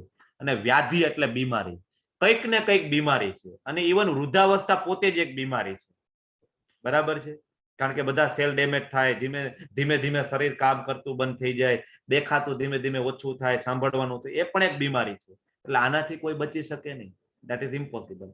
એટલે 4 આ વાસ્તવિક સમસ્યા છે જે કૃષ્ણના ધામમાં નથી અને આપણે અહીંયા છે. બરાબર? તો આપણે અહીંથી બહાર નીકળવાની કોશિશ આપણને થવી જોઈએ. આપણું લક્ષ્ય છે એ ધામ હોવું જોઈએ. બરાબર? અહીંયા ઊંધા લટકવામાં કોઈ મજા નથી. આપણે જોયું ને, ઊંધા લટકીને જોવામાં કોઈ મજા નથી. એના કરતા સીધા થઈ જઈએ અને ધામમાં જતા રહીએ તો એ સાચો રસ્તો છે. બરાબર? કારણ કે ત્યાં ગયા પછી કોઈ આવતું નથી. ભગવાન આગળ કહેશે 15.6 ની અંદર કે ભાઈ અહીંયા મારા ધામમાં આવે છે ને, બરાબર, યદ્ગત્વા નિવર્તન્તે, કોઈ પાછું ના આવે. આપણું સાચું એસોસિએશન કેવું હોવું જોઈએ? સાચું એસોસિએશન, આપણું સાચું એસોસિએશન છે મારા કૃષ્ણ, મારા રાધાજી, બરાબર, મારા પિતાજી છે, મારા મમ્મી છે, મારા માતાજી છે. આપણા શાશ્વત માતા પિતા છે કૃષ્ણજી અને રાધાજી. પણ આપણે એને ઓળખતા નથી. આપણને ઈર્ષા થાય છે એમનાથી. બરાબર? એટલે આપણે એમને ઓળખતા નથી. આપણે બાકી ભગવાન તો બહુ ક્લિયરલી કે છે કે અહમ બીજ પ્રદ પિતા. ક્લિયરલી કહી દે છે ભગવાન કે હું તમારો પિતા છું બધાનો. મમે વાંશો જીવ લોકે, ભગવાન ત્યાં પણ કે છે તમે બધા મારા અંશ છો. સર્વ લોક મહેશ્વરમ, ભગવાન ત્યાં પણ કહી દે છે દરેક લોક છે ને એનો ઈશ્વર હું છું. એટલે ઇનડાયરેક્ટલી ભગવાન ઘણી જગ્યાએ કહી દે છે, ને એકમાં ડાયરેક્ટલી કહી દે છે હું તમારો પિતા છું. પણ છતાં આપણને આપણે ઈર્ષાના કારણે ભગવાનના ધામમાં જઈ નથી શકતા, અથવા એમને પ્રેમ નથી કરી શકતા. ભગવાન સાથે પ્રેમ કઈ રીતના થાય? ભગવાનની લીલાઓ. બરાબર? આ બધી ભગવાનની લીલાઓ છે. જો આપણે ભગવાનની લીલાઓ જોઈએ તો પેલી લીલા છે તો બધા ગોપ બાળો કૃષ્ણજી સાથે નાસ્તો કરે છે, પાર્ટી કરી રહ્યા છે. બરાબર? તો કેવાય બધા ખાય છે, ચાખે છે, પછી એમ કે કૃષ્ણ આ તો મીઠું છે, લેતો જોતો, તું ટેસ્ટ કરતો. અથવા કૃષ્ણ જો વચ્ચે બેઠા છે અને એના હાથે બધાને ખવડાવે છે એના મિત્રો. આ આનંદ છે. બીજો ફોટો છે તો એમાં કહેવાય કે તટસ્થ ભાવે. બરાબર? જો બધા મોર છે, હંસ છે, ગાય છે, એ ભગવાનની ભક્તિ કરી રહ્યા છે, ભગવાન એમની સાથે વાતો કરે છે. અને ત્રીજું જો, બરાબર છે, બલરામજી છે, બીજા બધા ગોપ બાળો છે, કૃષ્ણજી એમની સાથે લીલાઓ કરી રહ્યા છે. બરાબર? ફરીથી જો આ બલરામજી છે, કૃષ્ણજી છે, બધા પાર્ટી કરે છે, આનંદથી બેઠા છે. બરાબર? આપણે બધા કહેવાય કે વનભોજન કરવા જઈએ ને તો ત્યાં બધું રોજ મળે કૃષ્ણજી સાથે, આપણને દરરોજ આ કરવાનું. કેટલો આનંદ થાય. બરાબર? પછી જો અહીંયા વચ્ચે લીલા છે તટસ્થ ભાવે, કૃષ્ણજી ગાય સાથે, મોર સાથે લીલા કરી રહ્યા છે. અને અહીંયા જો બલરામજી અને કૃષ્ણજી એમની ગાય સાથે કેટલા આનંદમાં છે, કેટલા મસ્ત છે. બરાબર? પણ આપણે ક્યારે આવું વિચારતા નથી. આ બધી ભગવાન આપણે આ બધી લીલાઓ શું કામ કરે? કારણ કે એનાથી ભગવાન આપણને કહેવાય કે ઇઝીલી પ્રાપ્ત થાય. આપણે લીલાનું ધ્યાન કરી શકીએ, આપણે સમજી શકીએ કે આપણા પિતાજી કેવા છે. જો લીલા જ ના કરે તો આપણે ખ્યાલ ના આવે. એટલે ભગવાન લીલા કરે, અસુરોનો વધ કરે, જેનાથી આપણને ખબર પડે કે આપણા પિતાજી કેટલા સર્વશક્તિમાન છે. બાકી કૃષ્ણ છે એ ગોલોક વૃંદાવન ધામમાં બેઠા બેઠા અહીંયા અસુરોનો એક ખાલી કહેવાય ને પલકારામાં નાશ કરી શકે. બરાબર? તો કૃષ્ણ પોતે નહીં, પણ એનું જે વિસ્તાર છે ને મહાવિષ્ણુ ખાલી એક શ્વાસ બહાર કાઢે ને તો એના દરેક રંધ્રોમાંથી અસંખ્ય બ્રહ્માંડોની ઉત્પત્તિ થાય. અને શ્વાસ ખાલી અંદર લે ને ત્યાં બધા બ્રહ્માંડો અંદર પ્રવેશ કરી જાય. તો એના માટે અસુરોનો વધ કરવો કૃષ્ણ માટે કોઈ મોટી વાત ખરી? બ્રહ્માંડો ખાલી કૃષ્ણના એક વિસ્તાર છે. કૃષ્ણ પોતે પણ એનો વિસ્તાર છે મહાવિષ્ણુ. ખાલી એ શ્વાસ અંદર લે ને તો બ્રહ્માંડો ગળી જાય અંદર. તો રાવણ માટે કૃષ્ણ રામને આવું પડે, કંસ માટે કૃષ્ણને આવું ના પડે. બરાબર છે? પણ આપણે તો ભગવાન લીલા કરે તો આપણે એવું માની લઈએ કે કૃષ્ણ પણ માણસ છે ને આપણે પણ માણસ છીએ. પણ ભગવાન લીલા કરે એટલા માટે કે આપણે એના નજીક જઈએ, વધારે નજીક જઈએ. ભગવાન આગળ કહે છે કે મારું તે પરમધામ ન તો સૂર્ય કે ચંદ્ર દ્વારા પ્રકાશિત થાય છે, ન તદ્ભાસે તે સૂર્યો ન શશાંકો ન પાવક યદ ગત્વા ન નિવર્તન્તે, ત્યાં ગયા પછી કોઈ પાછું આવતું નથી. તદ્ધામમ પરમ મમ, અહીંયા ભગવાન ક્લિયરલી કહી દે. ઘણા બધા એમ કે ભગવદ ગીતામાં ધામનો કોઈ ઉલ્લેખ નથી, ધામમાં જવાની તમે વાત કરો છો. ભગવાન એના ધામની એકદમ ક્લિયર કટ વાત કરે છે કે મારું પરમધામમાં સૂર્ય ચંદ્રની જરૂર નથી, એના પ્રકાશની જરૂર નથી, ત્યાં અગ્નિની જરૂર નથી, વીજળીની જરૂર નથી. બરાબર, જે મનુષ્યો ત્યાં પહોંચી જાય ને, બરાબર, એ ભૌતિક જગતમાં ભગવાન કે યદ ગત્વા ન નિવર્તન્તે, કોઈ દિવસ પાછા નથી આવતા. બરાબર, શું કામ ભગવાન અહીંયા ધામનું માર્કેટિંગ કરે ભાઈ? શું કામ ભગવાન અહીંયા પબ્લિસિટી કરવા આવે? કૃષ્ણજી અહીંયા અવતાર લે અને અર્જુનજીને આ બધી પબ્લિસિટી કરે, શું કામ કરે? એને કોઈ જરૂર છે? નથી જરૂર. ભગવાન તો એના પાર્ષદો છે, એના જે પાર્ષદો છે એમની સાથે આનંદ કરે છે, એન્જોય કરે છે, લીલામાં મસ્ત છે. છતાં કૃષ્ણ આવે છે, સાક્ષાત કૃષ્ણ સ્વયં આવે છે, એટલે કૃષ્ણ અવતારી પણ છે અને અવતાર પણ છે. તો કૃષ્ણ જયારે પોતે આવે છે ત્યારે કૃષ્ણ એમ કે છે કે હું ભગવાન છું. બરાબર, તમે જો શ્રીરામજી આવે છે તો શ્રીરામ પણ ક્યારે એમ નથી કહેતા કે હું ભગવાન છું. તમે આખી રામાયણ વાંચો, બરાબર, રામ એનું ઐશ્વર્ય ઘણું બતાવે છે, પણ એ પણ એમ નથી કહેતા કે હું ભગવાન છું. કોઈ પણ એમ નથી કહેતું. બધા એમ કે શિવજી એમ કે કૃષ્ણ ભગવાન છે, ઇન્દ્ર એમ કે કૃષ્ણ ભગવાન છે, બ્રહ્માજી તો વારંવાર કે કૃષ્ણ ભગવાન છે, બધા એમ કે કૃષ્ણ ભગવાન છે. જીસસ ક્રાઇસ્ટ એમ કે છે કે હું તો દૂત છું, બરાબર, ભગવાન ઉપર છે. બરાબર, જે ક્રિશ્ચનના જે જીસસ ક્રાઇસ્ટ છે. બરાબર, મોહમ્મદ પયગંબર એમ કે છે કે હું મેસેન્જર છું, હું તો કહેવાય અલ્લાહનો દૂત છું, અલ્લાહ ઉપર છે. બધા એમ કે છે ઉપર છે. અને કૃષ્ણ એક ભગવદ ગીતામાં આવીને એમ કે છે કે ભગવાન હું છું. બરાબર છે, છતાં આપણી આંખ ખુલતી નથી. ઓકે, તો ભગવાન કહે છે કે ભાઈ સૂર્યના પ્રકાશની જરૂર નથી. અહીંયા તો અલ્ટિમેટ આપણે ભૌતિક જગતમાં કંઈ પણ જે કઈ એનર્જી આપણી ઘરે આવે છે ને, તમે જે કઈ ટીવી ચાલુ કરો, ફ્રીજ ચાલુ કરો, એ કઈ એનર્જી આવે છે એ પણ કોલસા દ્વારા આવે અથવા તો ટર્બાઇન ફરે અને આવે, તો એ પણ અલ્ટિમેટલી ભગવાન દ્વારા જ આવે. પણ ધામની અંદર સૂર્યપ્રકાશની જરૂર નથી. તો બધાને એમ થાય તો શું ધામમાં આપણે ચાર્જિંગ લાઇટ લઈને જઈશું ત્યાં તો ખૂબ અંધારું હશે? નહીં, ધામ છે એ ભગવાનનું સ્વતઃ પ્રકાશિત છે. સ્વતઃ ભગવાનનું જે બોડીલી ઇફલ્જન્સ છે, ભગવાનનું જે શરીરનું જે તેજ છે ને, એનાથી આખું ધામ, આખું આધ્યાત્મિક જગત છે એ પ્રકાશિત છે. ત્યાં કોઈ આહાર, નિંદ્રા, ભય, મેથુનની કોઈ જરૂર નથી. બરાબર, ત્યાં કોઈને ભૂખ નથી લાગતી. બરાબર, ખાલી બધા લીલા કરવા માટે, ભગવાનને ખુશ કરવા માટે ભગવાન સાથે ખાય. ત્યાં કોઈને ભૂખ નથી, ત્યાં કોઈને સૂવું ના પડે, કોઈને આરામની જરૂર નથી. જ્યારે આપણે બધું કરવું પડે, સૂવું પડે, ખાવું પડે. એક દિવસ ના જમીએ ના ચાલે, એકાદશી આપણાથી માંડ થતી હોય છે. બરાબર ને? તો ધામમાં એ જરૂર નથી. તો ભગવાન શું કહે છે? યદ ગત્વા ન નિવર્તન્તે, ત્યાં ગયા પછી કોઈ આવતું શું કામ આવે? માંડ છૂટ્યા હોય, માંડ ભગવદ ગીતાનું જ્ઞાન મળ્યું હોય ને માંડ અહીંથી છૂટ્યા. હવે બીજી વાર કોઈ એવી ભૂલ કરે ખરી? ઈર્ષા કરીને તો આપણે અહીંયા બધા અત્યારે આવેલા છીએ. કોણ સુખી છે અહીંયા? કોઈ એમ કહી દે કે હું સુખી છું? બરાબર, કોઈ સુખી નથી. કંઈક ને કંઈક પ્રોબ્લેમ છે, કંઈક ને કંઈક પ્રોબ્લેમ છે. ત્યાં ગયા પછી આટલો આનંદ મળે, બરાબર, તો કોણ એમ કે ના ના હું હવે પાછું મારે જવું છે? કોઈ ના જાય. મૂર્ખા હોય એવો વિચાર કરે, કોઈ ના જાય. ભગવાન કે ધામમાં આવ્યો પછી કોઈ વિચારતું જ નથી. કોઈને હોશ જ નથી. બધા મારામાં એટલા ખોવાયેલા છે, કોઈને હોશ જ નથી. બધા કૃષ્ણના નશામાં છે. ત્યાં આગળ કે છે જો મમે વાંચો જીવો લોકો, ભગવાન આ ફરીથી કહી છે તમે બધા મારા અંશો છો. આ બધ જગતમાં બધા જીવો મારા સનાતન અંશો છે. બધ જીવનના કારણે તેઓ બધા 6 ઇન્દ્રિયોથી કઠોર સંઘર્ષ કરી રહ્યા. હવે આપણે બધા નિત્ય બદ્ધ છીએ. જીવ ક્યારે અસ્તિત્વમાં આવ્યો ને એની ઇતિહાસમાં કોઈ તારીખ નથી મળતી. એટલે આપણે બધા નિત્ય બદ્ધ કહેવાય. આપણે સતત બદ્ધ છીએ. બદ્ધ જીવનમાં આપણે બધા બંધાયેલા છીએ. અને આપણે આપણી 6 ઇન્દ્રિયો એટલે કે 5 ઇન્દ્રિયો અને એક મન, એવી રીતના 6 ઇન્દ્રિયો, એનાથી આપણે અહીં બંધાયેલા છીએ. આપણે આમાં જ ગોળ ગોળ ચક્કડા મારીએ છીએ. આ કહેવાય ને 5-6 ઇન્દ્રિયોની અંદર. બરાબર, ભગવાન કીમાં મનનો પણ સમાવેશ થાય છે. એટલે આપણે બધા આ જ કરીએ છીએ, સંઘર્ષ કરીએ છીએ. કરસતી, અહીંયા કર્ષનો મતલબ સંઘર્ષ થાય. આપણે શું કરીએ? આખી જિંદગી આ જ કરીએ છીએ, સંઘર્ષ કરીએ છીએ. ભગવાન કહે છે બધા જીવ મારા અંશો છે. બધા જીવ આવી ગયા. હું આવી ગયો, તમે આવી ગયા, પ્રાણી આવી ગયા, પક્ષી આવી ગયા, બરાબર, વૃક્ષો આવી ગયા, બધા આવી ગયા. હિન્દુ આવી ગયા, મુસ્લિમ આવી ગયા, અમેરિકન આવી ગયા, ઇન્ડિયન આવી ગયા, જાપાનીઝ આવી ગયા, બધા આવી ગયા. ભગવાન કે હું બધાનો બાપ છું. ભગવાનને કેટલા બધા દીકરાઓ છે? ઇનફાઇનાઇટ. ભગવાન એટલાના પિતા છે. બરાબર, તો મનસસ્ત ઇન્દ્રિયાણી, મન અને 5 ઇન્દ્રિયો આપણે સંઘર્ષ કરીએ છીએ. તમે વિચાર કરો કે નાનું બાળક અહીં જન્મે, અહીં ઘણા બધા ડોક્ટર છે, તમને ખ્યાલ છે. હજી તો કહેવાય કે ડિલિવરી થઈ હોય ને ત્યાં બાળકનો સંઘર્ષ ચાલુ થઈ જાય ભૌતિક જગતમાં. બરાબર. એને બચાવવા માટે કેટલી મહેનત કરવી પડે, નાકમાંથી બધું કફ કાઢી દેવો પડે, બરાબર. ઊંધો લટકાવીને કહેવાય મારવો પડે, ત્યારે બધો કફ કાઢે, અને એકવાર એ રડે તો એના ફેફસા ક્લીન થાય, બરાબર. રડવાથી તો અહીં ચાલુ થાય છે ભૌતિક જગત આપણું. વિચાર કરો તમે. અને આપણે એમ કહીએ છીએ કે અહીં ખૂબ મજા છે, ખૂબ આનંદ છે, અને રડવાથી જ ચાલુ થાય છે. રડે નહીં તો ડોક્ટરને ટેન્શન આવી જાય, ડોક્ટરને પરસેવો વળવા માંડે. હા, મેં કામ કરેલું છે ગાયનેકમાં. અહીં પરસેવો વળે, બાળક રડે નહીં ને, અહીંયા કહેવાય ટીપા પડવા માંડે, તરત પીડિયાટ્રિશિયન યાદ આવે, દોડાદોડી થઈ પડે જો 5 મિનિટ ના રડે ને તો રડવાથી તો જગતની શરૂઆત થાય છે. અને આપણે એમ કહીએ છીએ કે ખૂબ આનંદ છે, બરાબર. તો બાળક જન્મે ત્યારથી સંઘર્ષ છે. કેટલા બધા આજુબાજુના વાયરસથી પ્રોટેક્શન આપવાનું, બરાબર, બીમારીથી પ્રોટેક્શન આપવાનું, કેટલી બધી વેક્સિનો લેવાની. નાનું બાળક હોય ત્યાં એને ઇન્જેક્શન ચાલુ થઈ જાય નાનપણથી, બરાબર. તરત જ ઇન્જેક્શન આપવાનું ચાલુ થઈ જાય, બરાબર. થોડું મોટું થાય તો ભણવાનું ટેન્શન. અત્યારનું એજ્યુકેશન કેટલું અઘરું છે. આપણે બધા ભણતા ત્યારે તો હજુ કહેવાય હજી ઈઝી હતું. અત્યારનું એજ્યુકેશન બહુ ટફ છે નાના બાળકોનું, બરાબર.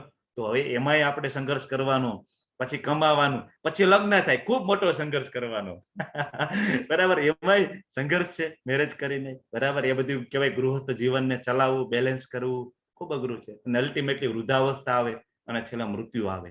તો ભગવાન કહે છે કે સતત કરસતી, બરાબર, સતત અહીંયા સંઘર્ષ ચાલે છે. આ બાજુમાં ફોટો છે, એ તમે મને કહી શકશો કેનો ફોટો છે? હરે કૃષ્ણ. આ બાજુમાં આ જે ફોટો છે એ કઈ ઘટના છે? ગજેન્દ્ર મોક્ષ. ગજેન્દ્ર મોક્ષ. ગજેન્દ્ર એક્ઝેક્ટલી, ગજેન્દ્ર મોક્ષ શ્રીમદ ભાગવતમ ની અંદર ઘટના છે. વાંચજો. ગજેન્દ્ર ભગવાનને સ્તુતિ કરે છે કે ભગવાન હવે તો ગયા, અબ તો જીવન હારે. કૃષ્ણ હવે તો જીવન હારી ગયા, હવે તમે આવો. કમળનું ફૂલ નાખે છે અને કૃષ્ણ છે દ્વારકાથી દોટ મૂકે છે. એ ઘટના તમે વાંચો તો તમને એમ થાય હા હા કેટલા દયાળુ છે કૃષ્ણ. દરેક નાના નાના જીવનું ધ્યાન રાખે છે, બરાબર. મમે વાંશો જીવો લોકે. આપણે ભગવાનના અંશ છે. જેમ આખો મોટો સમુદ્ર છે, એની અંદર એક ટીપું છે, ટીપું એનું અંશ છે. બંનેના ગુણો સેમ છે, પણ છતાં ટીપું એની જે ક્વોન્ટિટી જુદી છે અને સમુદ્રની ક્વોન્ટિટી જુદી છે, બરાબર. આપણે ભગવાન સાથે ક્વોલિટીમાં સેમ છીએ, ક્વોન્ટિટીમાં સેમ નથી. ભગવાન છે વિભુ છે, આપણે અણુ છીએ. શું કામ આપણે હેરાન થઈએ છીએ, શું કામ સંઘર્ષ કરીએ છીએ? તો સામે તમે જો અગ્નિ છે, ભળભળતો અગ્નિ હોય, બરાબર. એમાંથી ઉપરથી ઓલા તીખારા ચિંગારીઓ જુદી પડતી હોય, બરાબર. તો બેયની અંદર લક્ષણો સેમ હોય શરૂઆતમાં. એ જે ચિંગારી હોય ને એ પણ ગરમ હોય, પણ ચિંગારીઓ કહેવાય ને થોડીક ઉડીને દૂર જાય ને રાખ થઈ જાય, ત્યાં ઠરી જાય, રાખ થઈ જાય, ઠંડુ પડી જાય. આપણે બધા અત્યારે એવા જ છીએ. આપણે ભગવાનથી દૂર થયા, આપણે બધા ભગોળા છીએ. આપણે બધા ભગોળા. ભગવાનથી આપણે ઈર્ષા કરી અને ધામ છોડીને આપણે બધા અહીંયા આવ્યા છીએ. આપણે બધા ભગોળા છીએ, બરાબર. આપણે આપણા પિતાની સેવા નહોતી કરવી, બરાબર. એ ભોગતા હતા અને આપણે નહોતું માનવું કે ભોગતા છે, એટલે આપણે બધા અહીંયા હેરાન થઈએ છીએ. એટલે આપણે અગ્નિથી છૂટા પડેલા ચિંગારીઓ અહીંયા આવીને આપણે બધી બુઝાઈ ગઈએ છીએ. એટલે શ્રીલા પ્રભુપાદજી એમાં ફૂંક મારવા માટે આવ્યા છે કે પ્રગટો, ફરીથી અંદરથી અગ્નિને બહાર કાઢો અને તમારું જે ઓરિજિનલ જે સ્થાન છે એમાં તમે જાઓ. પ્રભુપાદે આખી જિંદગી એની એમાં ખપાવી દીધી આપણને યોગ્ય જગ્યાએ લઈ જવા માટે. તમે એમના વિડીયો જુઓ, મેં તમને કાલે કીધું હતું ને, એક સિરિયલ છે અને એક મૂવી છે, એ જુઓ તમે. અને બીજું આપણે જે શ્રીલા પ્રભુપાદના અંતિમ સમયનો વિડીયો પણ છે, એ પણ તમે જુઓ, બરાબર. તમને ખ્યાલ આવે કે માણસે કેટલું કર્યું છે આપણા માટે. તો આગળ વધીએ કે જેવી રીતે પવન, હવે ઘણા બધાને એમ થાય કે આત્માને શું કામ સહન કરવું પડે, જે કઈ કરે છે તો શરીર કરે છે, આત્માનો તો કઈ દોષ નથી. તો અહીંયા ભગવાન કહે છે કે જેવી રીતના પવન સુગંધની કહેવાય, પવન જે પવન છે એ સુગંધની એક સ્થળેથી બીજા સ્થળે સુગંધને લઈ જાય છે પવન, તેમજ જીવ આ જગતમાં પોતાના જીવનના જુદા જુદા ખ્યાલોને એક શરીરમાંથી બીજા શરીરમાં લઈ જાય છે. અને આ પ્રમાણે તે એક શરીર ધારણ કરે છે અને પછી ત્યાગીને બીજું શરીર ધારણ કરે છે. શું કામ આપણને વારંવાર બીજું શરીર મળે છે? કે ગરુડ પુરાણમાં લખે છે, ગરુડ પુરાણમાં, કે જયારે યમદૂતો આવે ને ત્યારે આપણું જે આ સ્થૂળ શરીર છે ને એની ઉપર નાખે યમપાસ, યમપાસ નાખીને ખેંચે અંદરથી અને એમાંથી કાઢે આપણું સૂક્ષ્મ શરીર અને આત્મા, બરાબર છે. સૂક્ષ્મ શરીર તમને ખબર છે ને, મન, બુદ્ધિ અને અહંકાર, આપણે 7મા ચેપ્ટરમાં જોઈ લીધું હતું. આપણું સોફ્ટવેર એને બહાર કાઢે. એ આત્મા સાથે બધું સાથે ભેગું જાય, બરાબર. આપણા વિચારો ભેગા જાય. ભગવાન કહે છે ને જેમ સુગંધ જાય ને એવી રીતના આપણા વિચારો ને આપણી ઈચ્છાઓ છે ને એ ભેગી જાય. ખાસ તો ઈચ્છાઓ અને કર્મો એ બંને નવી આત્મા સાથે જોડાઈ જાય અને એ આત્મા એ ઈચ્છા પૂરી કરવી હોય છે આત્માને, એટલે આપણો બીજો જન્મ થાય. ગરુડ પુરાણમાં બહુ ડિટેલમાં લખે છે. તમે એક વખત ગરુડ પુરાણ વાંચો અને જો તમે એ સમજી જાઓ તો તમે આ જિંદગીમાં ક્યારે પાપ કરવા વિશે વિચારો નહીં. એમાં એટલું ભયંકર વર્ણન છે. આત્મા નીકળે છે શરીરમાંથી અને એની જે ગતિ થાય છે, આપણે બધા શ્રાદ્ધ કરીએ છીએ, આપણે બધા પાણી ઢોળ કરીએ છીએ મૃત્યુ થાય પછી, અને આપણે ઓલું કહેવાય ને ઉત્તર ક્રિયાઓ કરીએ છીએ. આ બધાનું વર્ણન છે, આ બધું સાયન્સ છે. તમે એક વખત ડિટેલમાં વાંચો, તમે બધા પાપ કરતા બંધ થઈ જાય. બરાબર, એટલું જોરદાર વર્ણન છે અને શાસ્ત્રોક્ત છે. બરાબર. તો હવે આપણને જેવી ઈચ્છા હશે, એટલે કહેવાનો મતલબ આપણે આ શરીરના નિયંતા છીએ, આપણે સ્વતંત્ર છીએ. કેવી ઈચ્છા કરશું એના ઉપર આધાર છે. આપણે ધારીએ તો બ્રહ્માજી બની શકીએ, ઉચ્ચ યોનિમાં જઈ શકીએ, ધારીએ તો નરકમાં જઈ શકીએ, અને ધારીએ તો ગોલોક વૃંદાવનમાં આપણે જઈ શકીએ. જેવી આપણી ઈચ્છા. આપણે તરવાની ઈચ્છા કરશું તો માછલી બનશું, ઉડવાની ઈચ્છા કરશું તો પછી આપણને પક્ષી બનાવશે. કૃષ્ણ 84 લાખ મોડેલ આપણા માટે રેડી છે. તો આપણે આપણી ચેતના કેવી કરવી, પ્રભુપાદજી લખે છે ભાવાર્થમાં કે આપણી ચેતના કેવી કરવી. કૂતરા બિલાડા જેવી આપણે આપણી ચેતના કરવી છે કે આપણી ચેતનામાં આપણે દૈવી ગુણોને વિકસાવવા છે. યાદ રાખવાનું. બરાબર, કે આપણી ચેતના કૃષ્ણ ભાવનામાં આપણે સ્થિર કરવી છે. બાકી એક વખત આ શરીર ખત્મ થઈ ગયું ને એટલે પૂરું થઈ ગયું. આપણે ઓલો પાંજરાનું ઉદાહરણ જોયું હતું ને, પોપટ મરી ગયો, પૂરું થઈ ગયું. એક વખત આ પોપટ મરી ગયો ને એટલે આત્માનું બિચારાનું ગતિ ફરીથી ચાલુ થશે. બરાબર છે. તો આપણે એનું કંઈ સારું નથી કરતા. આખી જિંદગી આપણે એને અંદર રાખીએ છીએ, આપણી અંદર પૂરેલો આત્માને, પણ આપણે એના માટે કંઈ સારું કરતા નથી. આપણે ખાલી આ શરીર માટે જ કરીએ છીએ. આપણે ખાલી મોજ વિશે વિચારીએ છીએ. તો મૂર્ખ મનુષ્યો સમજી નથી શકતા કે પોતાના શરીરને કેવી રીતે છોડે છે. જો ભગવાન અહીંયા ગરુડ પુરાણમાં જે ગરુડજી પૂછે છે નારાયણને કે ભગવાન મને સમજાવો ને આત્માની ગતિ ને બધું શું છે. ત્યાં વિષ્ણુજી છે એ કહેવાય ગરુડને બધું જ્ઞાન આપે છે. અહીંયા ભગવાન એ જ્ઞાન પણ થોડું થોડું આપણને આપતા રહે છે ભગવદ ગીતાની અંદર, એના જે સાર છે.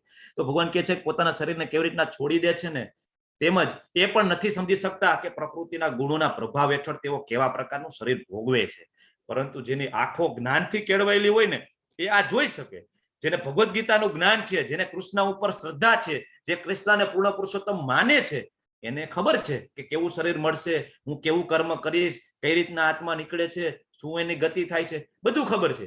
પણ મૂર્ખ મનુષ્યો ભગવાન અહીં કહે છે કે નથી સમજી શકતા. મોટા મોટા સાયન્ટિસ્ટો છે, મોટા મોટા ડોક્ટરો છે, ખૂબ પ્રયોગો કરે છે. શરીરમાંથી આત્મા નીકળે એને જોવા માટે ખૂબ પ્રયોગો ચાલુ છે અહીંયા. બરાબર, અમેરિકામાં બધા પ્રયોગો ચાલુ છે કે મૃત્યુની નજીક માણસ હોય તો કાચની પેટીમાં મૂકી દે, આજુબાજુમાં કેટલા બધા ડિવાઇસ ફિટ કરે, કેમેરા ફિટ કરે, માઇક ફિટ કરી દે કે કઈ અવાજ આવે છે કે કઈ દેખાય છે, એક્ઝેક્ટલી થાય છે શું. બરાબર, કહેવાય કે હાઈફાઈ કેમેરાઓ ગોઠવે છે. પણ આજ સુધી કોઈ આત્મા નીકળે એને પરફેક્ટલી જોઈ શક્યું નથી. બરાબર, તમને વિડીયો ઘણા બધા મળશે, બધા ફાલતુ વિડીયો છે યુટ્યુબમાં, બધા ફેક વિડીયો છે. આજ સુધી કોઈ આત્માને જોઈ શક્યું નથી. બરાબર, અને આજ સુધી એને કઈ જ ખબર નથી પડી કોઈ સાયન્ટિસ્ટોને કે બીજું શરીર શું કામ ધારણ કરીએ છીએ. ભગવદ ગીતામાં બધું છે, પણ આપણો અહંકાર નડે છે. આપણો અહંકાર નડે છે આપણે ભગવાનનું જ્ઞાન લેવામાં. તો એ આપણો અહંકાર જો સાઈડમાં મૂકીએ ને શાસ્ત્રોમાં આપણે ફોલો કરીએ ને તો ભગવાન અહીંયા બધું જ આપણને આપે છે કે આગલો બર્થ કઈ રીતના થશે. અને ઇવન 6થા અધ્યાયમાં ત્યાં સુધી કહે છે કે તમારો કયા પરિવારમાં બર્થ થશે. જો તમે ભક્તિ કરશો તો તમારો બર્થ કયા પરિવારમાં થશે. ભગવાન તો ત્યાં સુધી આપણને કહે છે ભગવદ ગીતામાં. પણ આપણે તો બધા બહુ ડાયા છીએ અને બહુ ભણી ગણેલા છીએ આપણે બધા, તો આપણે ભગવાનની વાતોમાં ઇન્ટરેસ્ટ નથી, વિશ્વાસ નથી. આપણે તો પ્રૂફ જોઈએ, પ્રૂફ. બરાબર, આત્માનું પ્રૂફ ક્યાં લેવા જવાનું. ઓકે, આ શરીર હાલતું ચાલતું છે ને એ જ પ્રૂફ છે સૌથી મોટું. બરાબર છે, પણ આપણે એ પ્રૂફને માનતા નથી. ડોક્ટરો એવું નથી માનતા કે આત્મા જેવું કંઈ છે. ઘણા બધા ડોક્ટરો નથી માનતા કે શરીરમાં આત્મા જેવું કંઈ છે. બધા એમ કે તો કેમિકલ રિએક્શન છે. બરાબર, બધા કેમિકલનું કોમ્બિનેશન થાય ને શરીર હાલે ચાલે છે. તો કેમિકલ તો બહાર પણ છે, અને બીજું આમાંથી આત્મા નીકળી જાય તો બધું એમનું એમ જ છે આખું શરીર. એમાં તમે જીવ નાખીને ફરીથી હાલતું ચાલતું કરી તો જો એકાદ વખત. થાય છે? નથી થતું. પણ તો પણ એના મગજમાં આ વસ્તુ બેસતી નથી. બરાબર, ભરત રાજાનું મૃત્યુ થાય છે. બરાબર, આપણે જોયું ને કે પવન છે એ સુગંધને લઈ જાય. તો આના જે ઉપરથી આપણે ઘટના જોઈતી ને, બરાબર, ભરત રાજા વાળી, તો એ કે છે કે ભાઈ કે હરણમાં ખૂબ એને મોહ થઈ જાય છે તો બીજું એને શરીર હરણનું મળે છે. તો આપણને પણ એવું શરીર મળી શકે. એટલે યાદ રાખવું કે આપણી ચેતના ક્યાં વિકસાવવી. બરાબર છે, ખાસ યાદ રાખવું. આત્મ સાક્ષાત્કારમાં સ્થિત થયેલા પ્રયત્નશીલ અધ્યાત્મવાદીઓ આ બધું સ્પષ્ટ રીતના જોઈ શકે. કોણ જોઈ શકે? જે આત્મ સાક્ષાત્કારમાં સ્થિત છે, તેને ભગવાનમાં શ્રદ્ધા છે. પરંતુ જેમના મન વિકસિત થયેલા નથી ને, અને જેઓ આત્મ સાક્ષાત્કારમાં સ્થિત થયેલા નથી ને, જેને કૃષ્ણમાં વિશ્વાસ નથી ને, જેને આગળ ગતિ નથી કરવી ને, તેઓ પ્રયત્ન કરવા છતાં જોઈ શકતા નથી કે એક્ઝેક્ટલી થઈ શું રહ્યું છે. આ બધું ક્યારેય નથી એને ખબર પડતી. બરાબર, મોટા મોટા ડિવાઇસ મૂકી દો, ભગવાન કે નહીં ખબર પડે. તમે ખોટી મહેનત કરો છો. ભક્તિ નહીં કરો ને ત્યાં સુધી તમે દેહાંતરની પ્રક્રિયાને સમજી નહીં શકો. ઇમ્પોસિબલ. હવે ભગવાન અત્યારના જે સાયન્ટિસ્ટો છે ને, મોટા મોટા ખગોળ શાસ્ત્રીઓ, એને પરફેક્ટ તમાચો મારે છે. પરફેક્ટ જવાબ આપે છે. ભગવાન કહે છે કે હું દરેક ગ્રહમાં હું પ્રવેશ કરું છું. કામા વિશ્ય ચ ભૂતાની ધાર્યા અહમ મોજસા, અને હું મારી શક્તિ દ્વારા એને ભ્રમણ કક્ષામાં રાખું છું. હું રાખું છું. ભગવાન ક્લિયરલી કહે છે પુષ્ણામી ચૌષધિ સર્વા સોમો ભૂતવા રસાસક્તમ. હું જ ચંદ્ર થઈને સગળી વનસ્પતિઓને જીવન રસ પ્રદાન કરું છું. ભગવાન કહે છે. સાયન્ટિસ્ટો એમ કે સૂર્ય કઈ રીતના ફરે છે, બધા શોધે છે. શું કામ સૂર્ય ફરે છે? ચંદ્ર એની ગતિમાં શું કામ રહે છે? કેમ ભાઈ સૂર્યને એમ નથી થતું કે આજે આરામ કરી લઉં? કેમ શિયાળો, ઉનાળો, ચોમાસું હોય, બરાબર બધી ઋતુઓ આવે છે? કેમ દિવસ અને રાત થાય છે? વાય? કોણ આની પાછળ? કોઈ તો હશે ને કરતા. બરાબર, તો કારણ છે તો કોઈ કરતા પણ હશે ને, પણ સાયન્ટિસ્ટો એ સ્વીકારવા માટે તૈયાર થતા હોતા નથી. બરાબર, તો ક્યારે પૃથ્વી એવું વિચારે છે ભલે આજ ઘડિયાળ ભલે ચાલુ રહી, આજે આપણે આરામ કરવો છે, પૃથ્વી ક્યારે આવું વિચારે છે? સૂર્ય ક્યારે આવું વિચારે છે? નથી વિચારતા. શું કામ નથી વિચારી શકતા? એ કારણ કે ભગવાન કહે છે કે એ બધાને હું ધારણ કરું છું. મારી આજ્ઞાથી એ બધા ફરે છે. સેમ વસ્તુ છાંદોગ્ય ઉપનિષદમાં પણ લખે છે. સૂર્ય છે ને એ કૃષ્ણની આજ્ઞાથી પ્રકાશિત થાય છે. કૃષ્ણની. અને વાયુ છે ને એ તો કૃષ્ણના ભયથી વહે છે. વેદોમાં ત્યાં સુધી લખે છે કે વાયુ જે વહે છે ને એ તો કૃષ્ણના ભયથી વહે છે. બરાબર, તો એ બધું કૃષ્ણની આજ્ઞા સિવાય કઈ શક્ય નથી. પછી ચંદ્ર થઈને સગળી વનસ્પતિમાં હું રસ પ્રદાન કરું છું. તમે જો કે પૃથ્વી છે એની જે સુગંધ છે, તો એક જ પૃથ્વીમાં એક જ જગ્યાએ અલગ અલગ વસ્તુઓ ઉગે છે. સફરજન ઉગે છે એ જ પૃથ્વીમાં ઉગે છે, દ્રાક્ષ ઉગે છે, બરાબર, મોસંબી ઉગે છે, પણ બધાની અંદર ટેસ્ટ જુદો જુદો છે. તો આ ટેસ્ટ અંદર કોણ નાખવા જાય છે? બરાબર, સમુદ્ર કિનારે આખો ખારો સમુદ્ર, એનો ખારો કિનારો, અને ત્યાંથી કહેવાય કે 15-20 ફૂટ 50 ફૂટ ઉપર જે નારિયેળી ઉગે છે, અને એટલું ઊંચું નારિયેળની અંદર મીઠું પાણી ભરવા કોણ જાય છે? કોણ જાય છે? ખારા સમુદ્રના કિનારે એટલું મધ જેવું મીઠું પાણી કોણ ભરે છે? અને એ પણ એટલી હાઈટ ઉપર, વિધાઉટ મોટર. આપણે તો ઘરમાં આપણા ટાંકાનું પાણી પણ ઉપર નથી ચડાવી શકતા મોટર વગર. તો આ બધું કોણ કરે છે? કોઈક તો હશે ને શક્તિ આની પાછળ. કૃષ્ણ છે, પૂર્ણ પુરુષોત્તમ છે, પણ સ્વીકારતા નથી. તો હું જીવ માત્રના શરીરમાં જઠરાગ્નિ વેશવાનર છું. ભગવાન હજી આગળ જાય છે, મેડિકલ સાયન્સમાં જાય છે. આયુર્વેદ શાસ્ત્રની અંદર આ શ્લોક ભણાવવામાં આવે છે. અહમ વેશવાનરો ભૂતવા પ્રાણીનામ દેહમાં આશ્રિત પ્રાણપાના સમાયુક્ત પચામ્ય અન્ન ચતુર્વિધમ, કે હું જીવ માત્રના શરીરમાં જઠરાગ્નિ વેશવાનર હું છું. હું શ્વાસ પ્રશ્વાસમાં રહીને 4 પ્રકારના અન્નનું પાચન હું કરું છું. કૃષ્ણ કે છે. બરાબર, ઘણા બધા એમ કે મને ખૂબ ભાવે છે. બરાબર, પણ એક વખત જઠરાગ્નિ શાંત થઈ જાય ને, બધું ભાવતું બંધ થઈ જાય. કઈ ભાવે નહીં. બરાબર, ફેવરિટ આઈટમ સામે મૂકો ને, કઈ ના ભાવે. અને અત્યારના જે કઈ ડોક્ટરો છે એ બધાને ખ્યાલ હશે, મોટા ભાગની બીમારીનું કારણ છે ને એ ઇન્ડાઇજેશન છે. બરાબર, મોટા ભાગની બીમારીનું કારણ છે કોન્સ્ટિપેશન છે. મોટા ભાગની. બરાબર, કે મોટા ભાગની બીમારીઓ આંતરડાથી જ ચાલુ થાય છે. બરાબર છે. આયુર્વેદમાં તો બહુ ક્લિયર લખે છે. અગ્નિમાંધ્ય નામનો રોગ વર્ણવે છે. બરાબર, વિબંધ નામનો રોગ આયુર્વેદ વર્ણવે છે. તો બહુ ક્લિયર કટ લખે છે કે મોટા ભાગની બીમારીનું મૂળ અહીંયા જ છે. એટલે આયુર્વેદની ટ્રીટમેન્ટ ચાલુ થાય ને તો એ ત્યાંથી જ શરૂઆત થાય. તમારું પેટ સાફ કરવાથી જ શરૂઆત થાય મોસ્ટલી. બરાબર, તો એ બધું કોણ કરે છે? તમારું પેટ સાફ આવે, તમે પચાવી શકો. તો કૃષ્ણ કે હું ત્યાં બેઠો છું જઠરાગ્નિમાં. તો આપણે પાચનની પ્રક્રિયા પણ સ્વતંત્ર નથી. આપણે તો અહીં ખાઈ લઈએ અને અહીંયા સુધી આપણે ખ્યાલ આવે, અહીંથી નીચે જાય ને આપને કઈ ખબર નથી હવે આગળ શું થઈ રહ્યું છે. બરાબર, તો 4 પ્રકારના અન્ન ગળી જવાના, ચાવવાના, ચૂસવાના અને ચાટવાના. આ જે 4 પ્રકારના અન્ન છે, કૃષ્ણ કે હું પચાવું છું.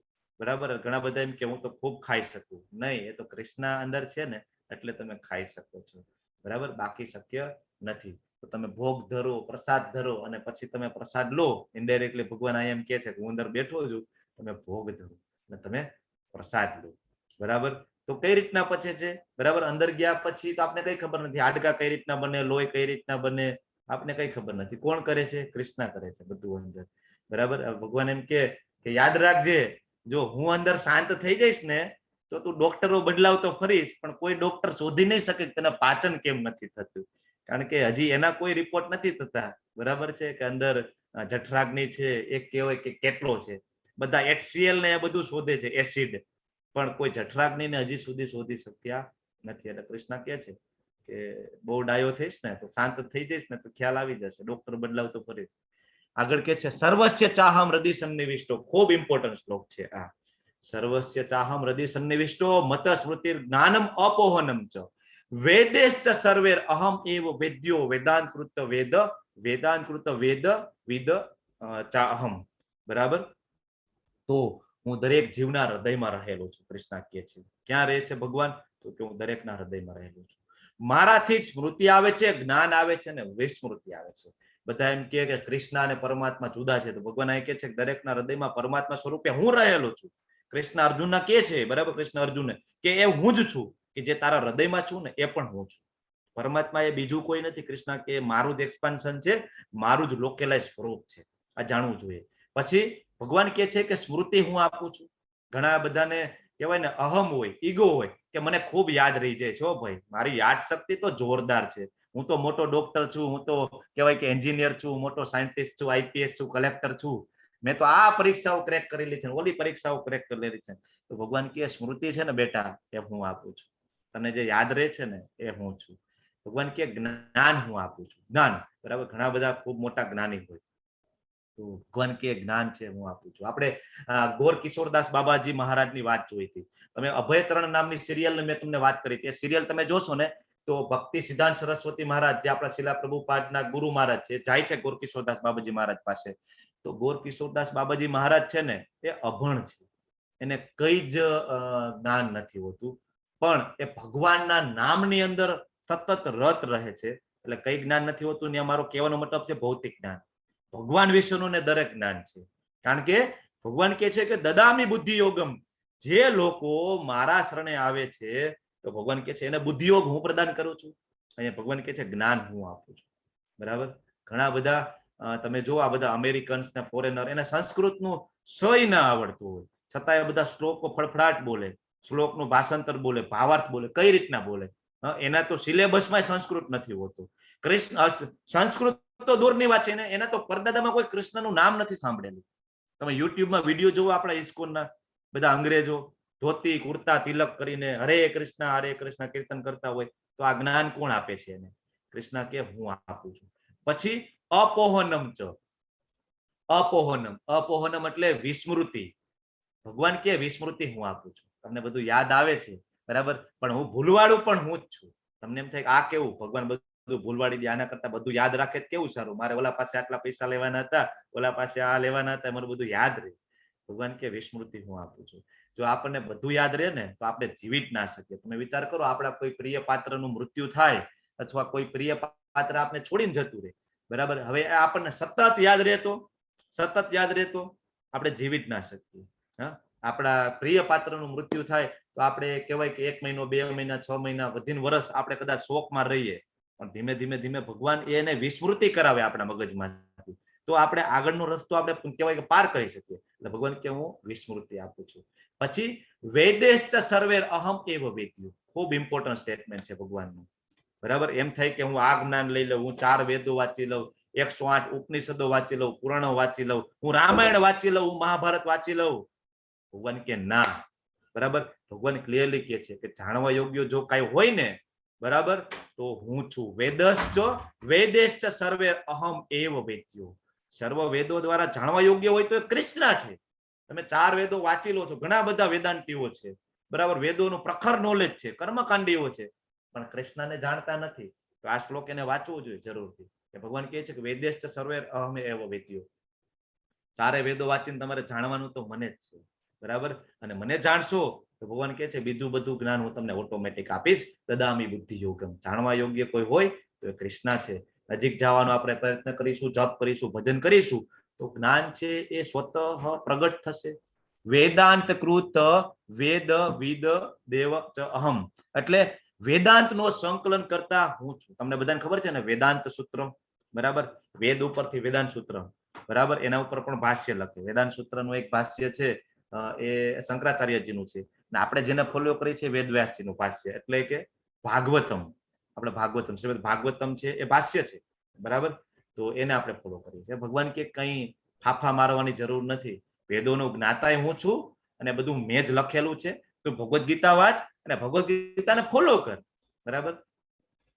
હવે બધાને એમ થાય કે ભગવાનને કોઈ દી જોયા તો નથી, ભગવાનને કેમ જાણવાના? કોઈક દી સામે આવે તો આપણે પૂછીએ ને ભગવાન તમે ક્યાં રહ્યો છો, તમારું ફેમિલી શું છે, કઈ રીતના ઓળખીએ? તો પ્રભુપાદ જોરદાર જવાબ આપે. પ્રભુપાદ કે બીજા બધા ધર્મ કરતા આપણી ખાસિયત છે કે આપણે છે ને આપણા ભગવાનને ઓળખીએ છીએ, કૃષ્ણને. કૃષ્ણ ક્યાં રહેતા હતા આપને ખબર છે, કૃષ્ણના મા બાપનું નામ શું છે એ ખબર છે, ટોટલ બાયોડેટા આપણને ખબર છે, નાના હતા તે શું કરતા હતા બધું આપને ખબર છે. આપણા માટે ખૂબ ઈઝી છે સંબંધ બાંધવા માટે, બરાબર. સંબંધ કરવો હોય તો બાયોડેટા જોઈએ ને. અત્યારે પણ છોકરા છોકરીના મેરેજ થાય તો પેલા શું માગે? ભાઈ બાયોડેટા મોકલાવજો. તો આપણે પણ કૃષ્ણ સાથે સંબંધ બાંધવો છે તો ભગવાન એ લીલા કરવા આવે, એનો બાયોડેટા આપવા માટે આવે. લીલા કરે એનો બાયોડેટા આપે તો આપણે ભગવાન સાથે કનેક્ટ થઈ શકીએ, બરાબર છે. તો આ ખૂબ જરૂરી છે. પછી જો હવે કૃષ્ણ જઠરાગ્નિમાં બેઠા બેઠા પચાવતા હોય તો આપણે એમના માટે ભોગ બનાવવો જોઈએ. જો આ બધા અમેરિકન્સ છે, તમે જો પણ કેટલા પ્રેમથી, કેટલા ભાવપૂર્વક ભગવાન માટે ભોગ બનાવી રહ્યા છે. એક માતાજી છે, બે પ્રભુજી છે, કેટલું કહેવાય કે ભાવથી ભોગ બનાવે છે. મારા કૃષ્ણને જમાડવાના છે, અને અલ્ટિમેટલી આપણે જ જમવાનું છે ને. કૃષ્ણને જમાડીને પછી એ સુંદર મજાનો પ્રસાદ છે, એકદમ રસદાર ટેસ્ટી જે પ્રસાદ છે એ આપણે જ જમવાનું છે. તો તમે બધા પણ ભોગ લગાવવાની શરૂઆત કરો, ખૂબ જરૂરી છે, બરાબર. ભગવાન કે છે કે આ ચારેય વેદો છે ને, ઋગ્વેદ, યજુર્વેદ, સામવેદ, અથર્વવેદ, આ બધું જાણીને તમારે જાણવાનું મને છે. ને ભગવાન આ પંડિતની વ્યાખ્યા આપે છે કે જે લોકો હાથીમાં, ચાંડાળમાં, બ્રાહ્મણમાં, ગાયમાં, કૂતરામાં બધાને સમાન દ્રષ્ટિથી જોવે છે ને, કે બધાની અંદર પરમાત્માને જુએ છે ને, એ સાચો પંડિત છે. નહીં કે ખાલી વેદો વાંચી લેવાથી કોઈ પંડિત થઈ જાય, ભગવાન કહે છે. તો તમે બધા ધ્યાન ચૂકશો નહીં. અર્જુનની જેમ આપણે આંખ વિંધવાની છે, આંખ, બરાબર છે. જો અર્જુનજીનું કેવું મન એકાગ્ર હતું કે સીધું પક્ષીની આંખમાં, તો આપણે પણ તમે બધા ધ્યાન નહીં ચૂકતા. આપણે પણ સીધું ફોકસ કરવાનું છે. ક્યાં? ગોલોક વૃંદાવન ધામમાં ફોકસ કરવાનું છે. કોઈ આડાવડા ફંટાશો નહીં, કારણ કે આ જીવન, મનુષ્ય જીવન છે ને, એ અમૂલ્ય જીવન છે. આ કહેવાય અમૂલ્ય દેહ આપને મળેલો છે, બરાબર. અને મનુષ્ય દેહ મળવો, તમને બધાને એમ થાય કે ભાઈ ઇટ્સ ઓકે, આ જન્મમાં ના થાય તો બીજી વખતમાં કરી લઈશું. પણ શાસ્ત્રોમાં ત્યાં સુધી લખે છે કે મનુષ્ય જીવન છે એ એટલું સુલભ નથી, મનુષ્ય દેહ એટલો સુલભ નથી, બરાબર. એક મોટો સમુદ્ર હોય, એમાં મોટું લાકડું, અને એની અંદર આટલું મોટું કાણું પાડી દો અને લાકડાને સમુદ્રમાં નાખી દો, અને બીજી બાજુ સમુદ્રમાં એક હંસને તમે મૂકી દો, તો એ હંસ છે એ લાકડું શોધતું એ લાકડાનું ની અંદર જે કાણું આપણે પાડ્યું એની અંદર એનું ડોકું નાખી દે. આવી સંભાવના કેટલી? ખૂબ જ ઓછી, બરાબર. છતાં પણ શાસ્ત્રો કહે છે કે એ સંભાવના પણ સારી છે. એના કરતા પણ ઓછી સંભાવના છે બીજી વાર મનુષ્ય દેહ મળવાની, કારણ કે આપણા બધાના જાણતા અને અજાણતા એટલા બધા અહીંયા પાપ થાય છે. એટલે મનુષ્ય દેહ મળવો એ ખૂબ જ અઘરું છે. તો તમે એના જે ઉદ્દેશ્યને જાણો, બરાબર. હવે ભગવાન કહે છે કે જે કોઈ મનુષ્ય સંશય રહિત થઈને, ડાઉટ ના હોવો જોઈએ. જો ક્લિયરલી કહે છે, યો મામેવ સમ્મૂઢો જાનાતિ પુરુષોત્તમ, બરાબર. મને પૂર્ણ પુરુષોત્તમ તરીકે જાણે છે. ઘણા બધા સંપ્રદાયો તમે અત્યારે સમાજમાં જોઈ રહ્યા છો, બધાએ પોતપોતાના પૂર્ણ પુરુષોત્તમ બનાવી દીધા છે કે ભાઈ આ પૂર્ણ પુરુષોત્તમ છે, આ પૂર્ણ પુરુષોત્તમ છે, બરાબર. પણ કૃષ્ણ સાક્ષાત ભગવદ્ ગીતામાં કહે છે કે પૂર્ણ પુરુષોત્તમ હું છું. જો તમે clear cut statement, clear cut અહીં શ્લોક છે, પુરુષોત્તમ જ લખેલું છે શ્લોકની અંદર. એટલે એવું નથી કે આનો અનુવાદ આપણે બદલાવી નાખીએ, પણ છતાં એ બધા કરે જ છે. આ શ્લોકનો અનુવાદમાં તમે જુઓ તો એ લોકો ને કરી નાખે પુરુષોમાં ઉત્તમ હતા એ કૃષ્ણ હતા, બરાબર. માણસની અંદર જે ઉત્તમ હતા એ કૃષ્ણ હતા, એવો ભાવાર્થ કરે. પણ એ ક્લિયર કટ કે છે કે પૂર્ણ પુરુષોત્તમ પરમેશ્વર તરીકે જે મને જાણે છે ને, ભગવાન કે છે એ બધું જાણનારો છે, સર્વમ વિદજતી, બરાબર. પરંતુ માટે ભરતપુત્ર તે મનુષ્ય મારી પૂર્ણ ભક્તિમાં પરોવાઈ જાય છે. અને જે લોકો મને જાણી લે છે ને કે હું પૂર્ણ પુરુષોત્તમ છું, યો મામ એવ અસમ્મૂઢો જાનાતિ પુરુષોત્તમ, તો ભગવાન કે છે કે મામ સર્વ ભાવેન ભારત ભજતી, એ મને ભજે છે સર્વ ભાવેન, બરાબર. તો ખરેખર પૂર્ણ પુરુષોત્તમ કોણ છે એ તમારે ભગવદ્ ગીતામાંથી શીખવાનું, ભગવદ્ ગીતામાંથી જાણવાનું. બિલકુલ ડાયવર્ટ થવાની કોશિશ નહીં કરતા. કારણ કે આ બધી માયા છે જે તમને પૂર્ણ પુરુષોત્તમથી ડાયવર્ટ કરવાની કોશિશ કરે છે ને, એ ઇનડાયરેક્ટલી એ માયા છે. તમને એવું લાગે કે ભક્તિ છે, નહીં, એ જ માયા છે. બરાબર. માયા અલગ અલગ રૂપ લઈ અને જીવને પૂર્ણ પુરુષોત્તમ આગળ જતા ફંટાવે. આપણને અલગ અલગ માણસોને આપણે પૂર્ણ પુરુષોત્તમ માની લઈએ. હજી 200 વર્ષથી કહેવાય કે હોય કોઈ સાધુ મહાત્મા સંત અથવા ભક્ત, આપણે એને પુરુષોત્તમ કહેવાય પૂર્ણ પુરુષોત્તમ માની અને એની પૂજા કરવા માંડીએ અને આપણે એવું માનીએ કે એ જ કૃષ્ણ છે. તો હંમેશા યાદ રાખવું, શ્રીમદ ભાગવતમનો સ્કંદ 1 અધ્યાય 3 લખેલા છે કે ભગવાનના કેટલા અવતારો છે. બરાબર. ઇવન જે અવતારો થવાના છે ને એના વિશે પણ લખેલું છે. કલ્કી અવતાર આખા કળિયુગના અંત્ય થવાનો છે ને, તો એના વિશે પણ લખેલું છે. તો શાસ્ત્ર વિરુદ્ધના જે કઈ અવતારો હોય ને એને ક્યારેય સ્વીકાર્ય કરવા નહીં, ક્યારેય નહીં સ્વીકાર્ય. શાસ્ત્રમાં લખેલા જે અવતારો છે કૃષ્ણના, એ જ એના અવતારો છે. બીજા ઘણા બધા એમ કે નહીં આ અવતાર છે, નહીં. શાસ્ત્રમાં ભાગવતમાં ક્લિયર કટ લખે જ છે કે આટલા જ અવતારો છે. તો આપણે એને ફોલો કરવા જોઈએ. બરાબર. તો જ આપણે આપણો અચીવ છે ને એ આપણે ગોલ કરી શકીશું. આપણે બીજા ચેપ્ટરમાં જોયું તો ભગવાન કોને કહેવાય કે જે સડ ઐશ્વર્યથી પરિપૂર્ણ હોય ને એને ભગવાન કહેવાય. બરાબર. કે જેની અંદર ખૂબ જ સમૃદ્ધિ હોય, ખૂબ જ ખ્યાતિ હોય, ખૂબ જ્ઞાન હોય, શક્તિ હોય, વૈરાગ્ય હોય અને અસીમિત સુંદરતા હોય. કંદર્પ કોટી કરોડો કામદેવ હોય ને એ પણ મોહિત થઈ જાય. શિવજી હોય ને એ પણ મોહિનીની પાછળ દોડે. કૃષ્ણનું સ્વરૂપ એવું છે, એને ભગવાન કહેવાય. બરાબર. તમે જો અહીં કૃષ્ણને કહેવાય તૈયાર કરતા હોય, શ્રૃંગાર કરતા હોય આપણા બધા મંદિરમાં, તો 100% ઇફોર્ટ લગાડતા હોય છે. 100% ઇફોર્ટ. તો તમે બધા પણ ઘરે ઠાકોરજીની સેવા કરતા હોય તો તમે એમાં તમારો 100% પ્રયત્ન આપો, તમારી પાસે જે કઈ શક્તિ હોય. બાકી કૃષ્ણ તો 9મા અધ્યાયમાં કહે છે કે પત્રમ પુષ્પમ ફલમ તોયમ. બરાબર. હું તો આટલામાં કહેવાય મને સંતોષ છે. પણ આપણે શું કામ પાંદડું ધરાવીએ, શું કામ આપણે થોડું જળ જ ધરાવીએ? ભાઈ આપણે પોતે બધું જમીએ છીએ તો શું કામ આપણે એમને બધો ભોગ ના ધરાવીએ? બરાબર. ઇવન આપણે 3જા ચેપ્ટરમાં જોઈ લીધું કે ભોગ ધરાવવાથી આપણા પાપ કર્મો નાશ પામે છે. તો એટલીસ્ટ આપણા સ્વાર્થ માટે તો ધરાવીએ. કદાચ એ કૃષ્ણ પ્રત્યે પ્રેમ નથી, પણ તમે પાપ કર્મમાંથી બચવા માંગતા હો તો પણ તમારે ભોગ ધરાવવો જોઈએ. બરાબર. બીજું ભગવાને પહેલા પણ કીધું કે ભૂતાનામ ઈશ્વરો અપિસન. 5મા અધ્યાયમાં 29મા શ્લોકમાં કીધું કે સર્વલોક મહેશ્વરમ. બરાબર. 14મા અધ્યાયના 4થા શ્લોકમાં કીધું કે અહમ બીજ પ્રદ પિતા, આપણા પિતા છે. બરાબર. અને હવે ભગવાને કીધું કે જાનાતિ પુરુષોત્તમ. બરાબર છે કે હું પૂર્ણ પુરુષોત્તમ છું, હું તમારો પિતા છું, હું 14 લોકનો હું ઈશ્વર છું અને ભૂતાનામ દરેક જીવોનો ઈશ્વર પણ હું છું. આટલું ક્લિયર કટ આખી ભગવદ ગીતામાં કૃષ્ણ કહે છે. છતાં પણ જો આપણે કૃષ્ણમાં શ્રદ્ધા ના આવે તો આપણા ઘણા બધા જન્મો હજી બાકી છે. એનો મતલબ એવો થાય. બહુનામ જન્મ નામ હજી બાકી છે, હજી આપણી શરૂઆત થઈ. એનો મતલબ એવો થાય. બરાબર. તો તમે બધા પણ ખૂબ ભાવ સાથે ઠાકોરજીની સેવા કરો, રાજાની જેમ સેવા કરો, એની રાજાની જેમ શણગારો. બરાબર. તો અહીંયા આપણે પૈસા પાછળ જ આપણે કહેવાય કે મંડ્યા રહીએ તો હજી કળિયુગ ના ટોટલ વર્ષ 4,32,000 વર્ષ છે અને 4,27,000 વર્ષ બાકી છે. 4,27,000 વર્ષ બાકી છે. એટલે ચિંતા નહીં કરતા. આપણે ઘણા બધા જન્મો લેવા હોય તો કળિયુગમાં હજી આપણી પાસે સમય છે. ઘણા બધા જન્મો લેવા હોય તો તમારી પાસે સ્પેસ છે.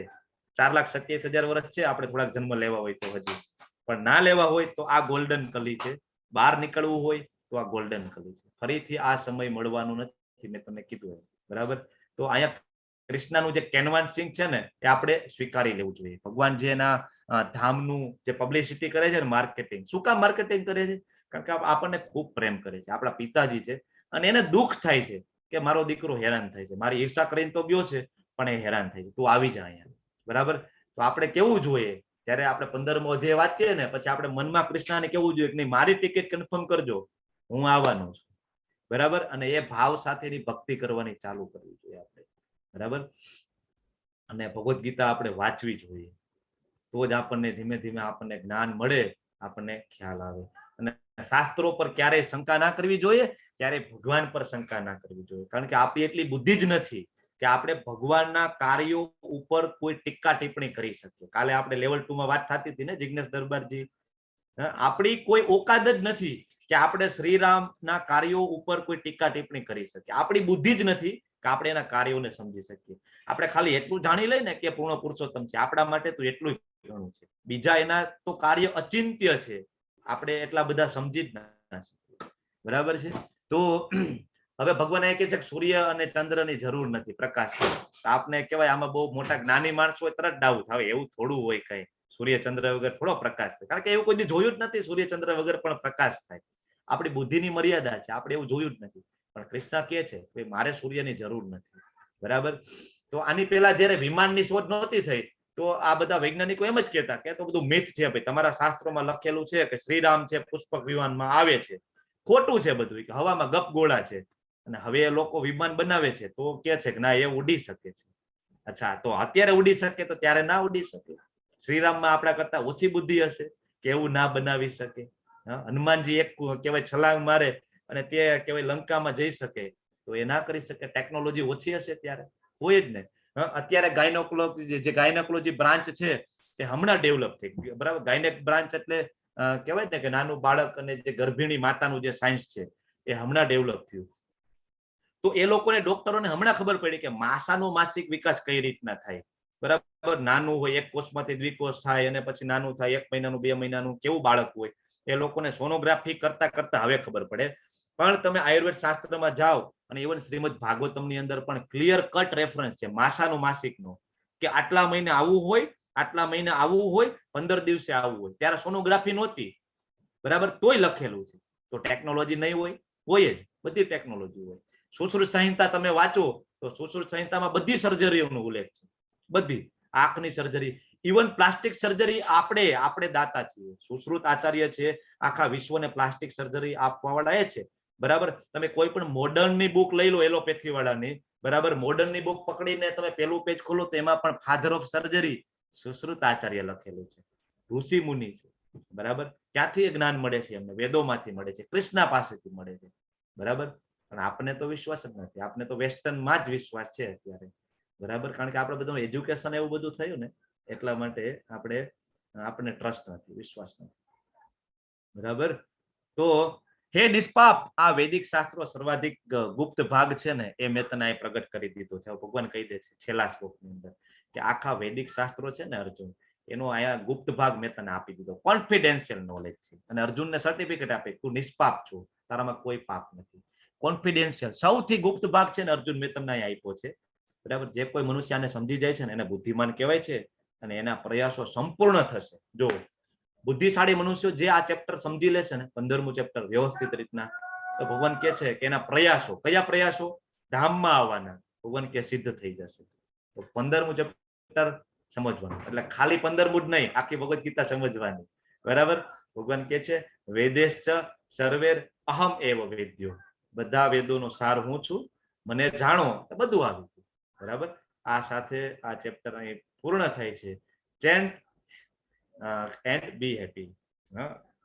તો બધા જપ કરો અને ખુશ રહો તમે બધા. ઓકે. હરે કૃષ્ણ કૃષ્ણ કૃષ્ણ હરે હરે, હરે રામ રામ રામ હરે હરે હરે કૃષ્ણ પ્રભુજી. હરે કૃષ્ણ. હરે કૃષ્ણ. વિચારો કદાચ મારી સાથે અત્યારે મેચ ના થતા હરે હોય, કૃષ્ણ પ્રભુજી. બરાબર, કદાચ મારા કોઈ શબ્દો તમારી લાગણી દુભાવતા હોય તો હું તમને હૃદયપૂર્વક ક્ષમા પ્રાર્થું છું. પણ ખરેખર જે શાસ્ત્રો કે છે ને એ આપણે થોડું કડક શબ્દોમાં કેવું જ જોઈએ. હું એવું માનું છું. શાસ્ત્રોમાં જે લખેલું છે ને થોડું કડક શબ્દોમાં આપણે કેવું જ જોઈએ. બરાબર. તો બિલકુલ ખોટું નહીં લગાડતા. બરાબર છે. તમે તમારું જે કઈ છે ચાલુ પણ રાખી શકો છો અને કૃષ્ણને સમજી પણ શકો છો. તમે બધી રીતના સ્વતંત્ર છો, કારણ કે કૃષ્ણ પણ પોતે કોઈ જીવની સ્વતંત્રતામાં દખલગીરી કરતા નથી. કૃષ્ણ ના પાડે છે કે હું પણ દખલગીરી નથી કરતો, તો હું તો ક્યાંથી કરી શકવાનું. પણ મારી ફરજ છે કે ભગવદ ગીતા એક્ઝેક્ટલી શું કહેવા માંગે છે, એટલે મને એક્ઝેક્ટલી તમને કહેવાનું મન થાય. માતાજી રેકોર્ડિંગ બંધ કરી દીધું. હરે કૃષ્ણ. ઓકે. બધા જપ કરીએ.